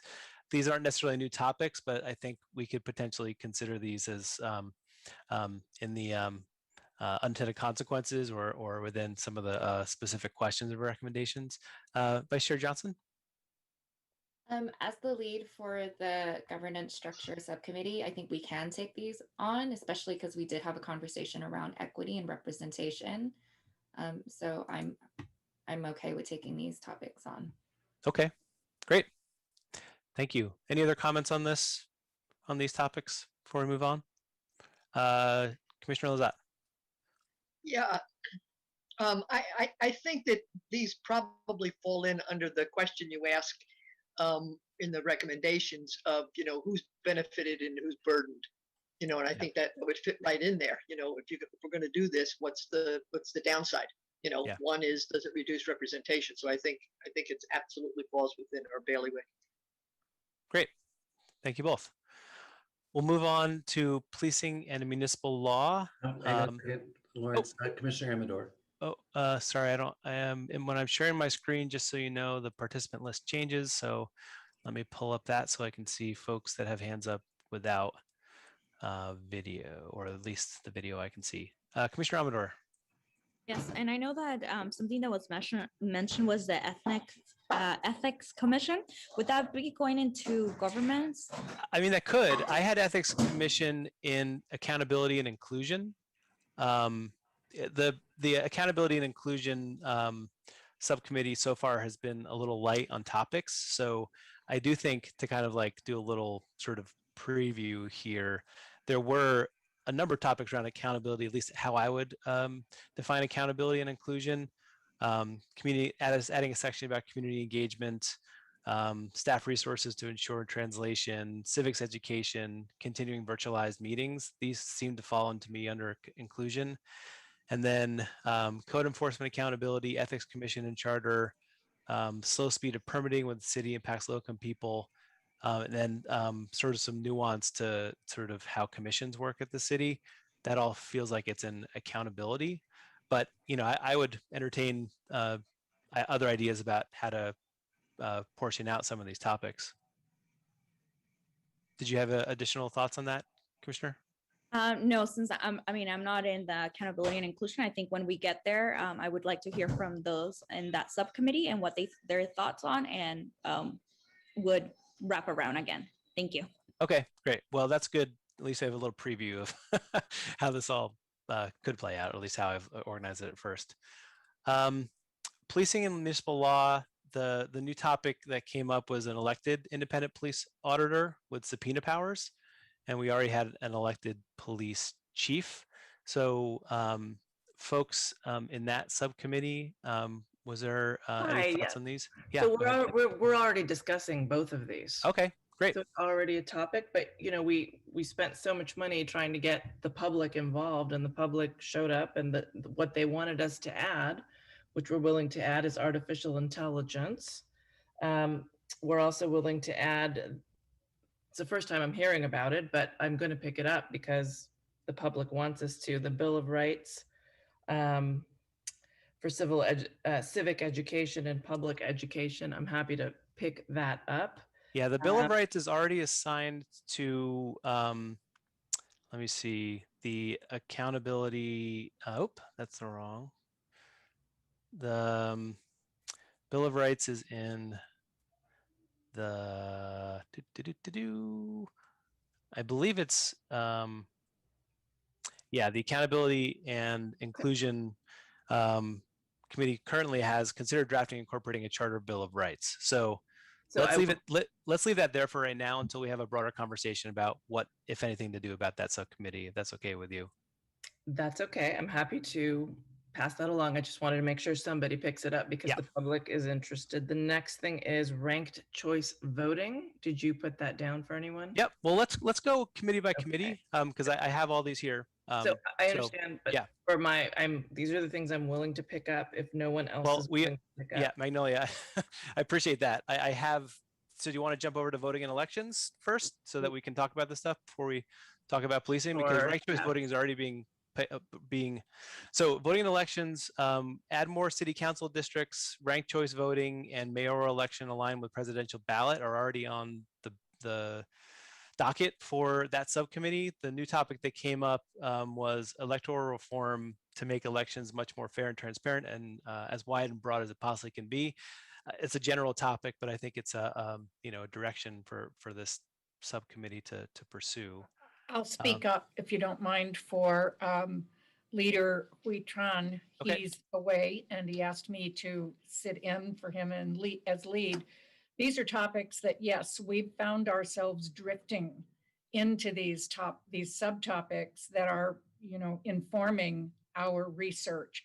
So I would say that electoral reform to make the elections more fair and transparent is being we're actually looking at that already in both a national and local sense. So I don't know if anybody else on this subcommittee, since I'm not lead, if anybody else on the subcommittee also has an opinion about adding, or are we good? Garrick, do you want to speak to that? Yeah, thanks, Commissioner Monley, for that. Just a comment and actually a question as well. So we have also been discussing, in addition to those, an issue that I believe a member of the council had asked us to work on, and that is, or at least to look into, and that is moving the timing of odd numbered districts and even numbered districts for city council. Yep. And so we have begun work on that. My question, though, is related to the, I don't know if Lawrence, if you could scroll back, yeah, down in the list there for a moment. A question about adding more city council districts is also related to this other question I just mentioned, and that is, you know, about moving the timing of district elections. And that is, there's another commission that is working on redistricting. Yeah. And it seems to me that this work is directly tied to that work, and neither commission knows what each other is, what the results are going to be. So this to me seems like a really important issue, but the Charter Reform Commission is not going to have full information in which to make those, I think, recommendations. So I guess maybe this would be a question for the city attorney's office as well. The redistricting process happens after every census.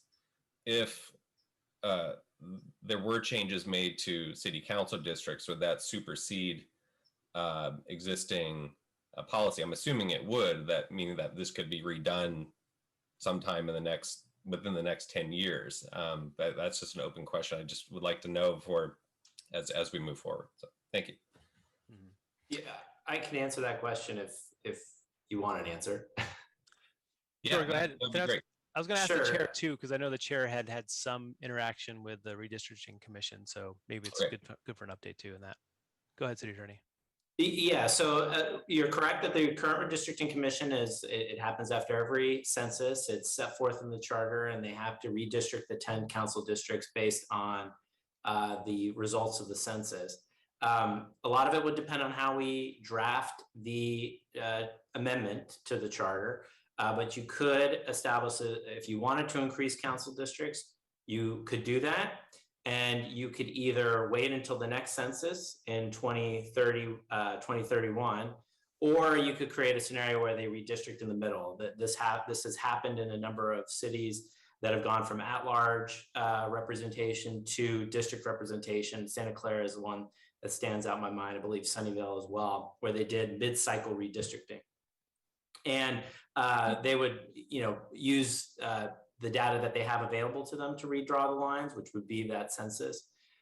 So it is something that could be done, but it would just have to be, a redistricting could be done mid-cycle. It would just have to be worded that way. And then of course we would have to frame how new council members would be selected for those new districts.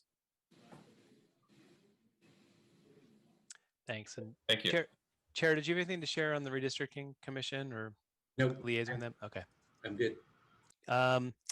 Commissioner Matsumura, I know you had your hand up. Was that about policing municipal law, or were there some questions you had about voting in elections or comments? I've got both, so I'll try to keep it quick. On the issue of districts, it crosses governance structure, voting, elections, and accountability and inclusion. As we've said, there were inevitably going to be topics. It is certainly not only a voting and elections issue.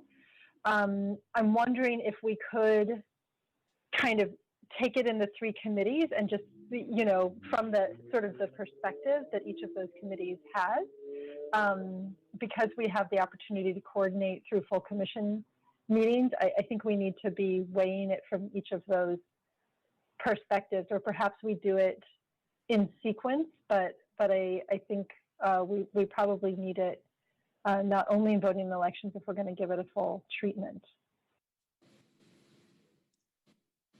How does that land for? I think that's a good suggestion. With the governance structure subcommittee, Vice Chair Johnson, is that of interest to you all? That is definitely of interest for me. I also want to hear from my fellow subcommittee members to hear what their thoughts are on this.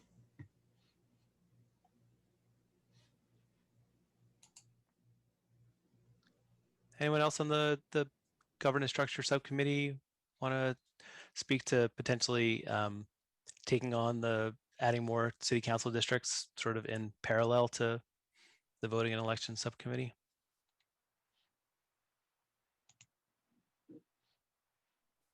Yeah, I mean, I'm trying to wrap my head around what the exact question is, but it's kind of a if or like a thought tree type thing, right? So if we keep everything as is, there's nothing to do, but we should look into the possibility of changing the mayoral structure, which would necessitate an odd number council.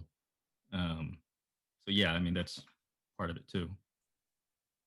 Mm-hmm. Okay.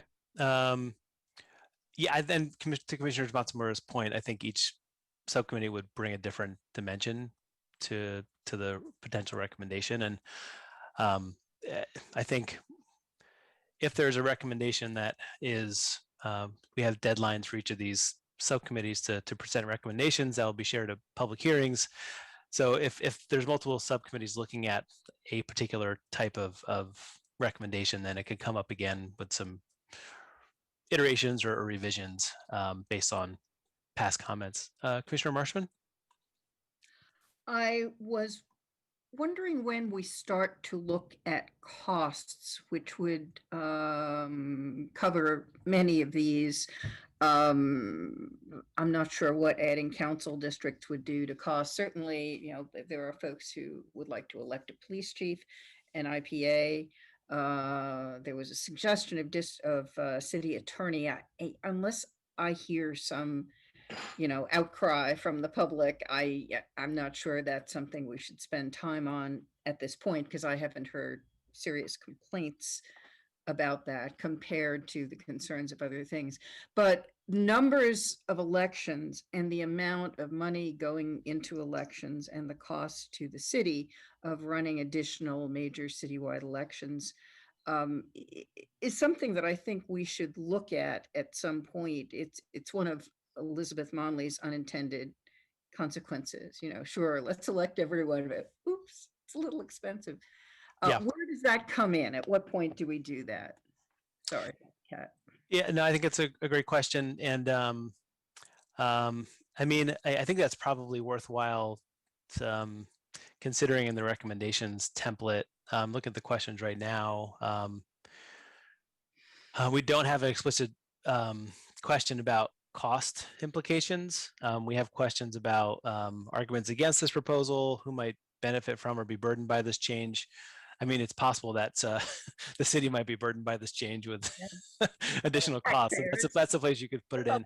And I also want to mention that, you know, we're talking about research requests, and I realize that there's like some research requests that will come up that will require some quantitative financial analysis around this, and so you know, we're going to talk about that process for submitting those requests and doing that research. But I think you know, for things that I mean, I don't know. It's a question for the commission about the recommendations and the final reports, to what extent you want to have financial impacts for all of the recommendations. But that's certainly something we should start thinking about sooner rather than later. So thank you for bringing that up. Commissioner Amador, you've had your hand up for a little while. Yes, thank you. And, you know, to go back to the last comment, I think it's, yes, indeed, but the money is always there. We'll find a way, right? If there's a need, we'll find a way. And so especially when communities of color, districts like District 5, multiple family lives in one house, and how many households do we have then? And how many are being unrepresented to just one district? But with that, I also want to mention that the policing and municipal law, ensuring that we have as well a community safety commission charter. So community safety, I heard, and if you can put it in there. Sure. And as well as, since we're talking about municipal law, I would also I also heard about a democratically elected on the commission chairs to be democratically elected is something that is not happening now, as we're looking into the municipal law, and provide training for board and commission members and residents who are interested in applying and including adding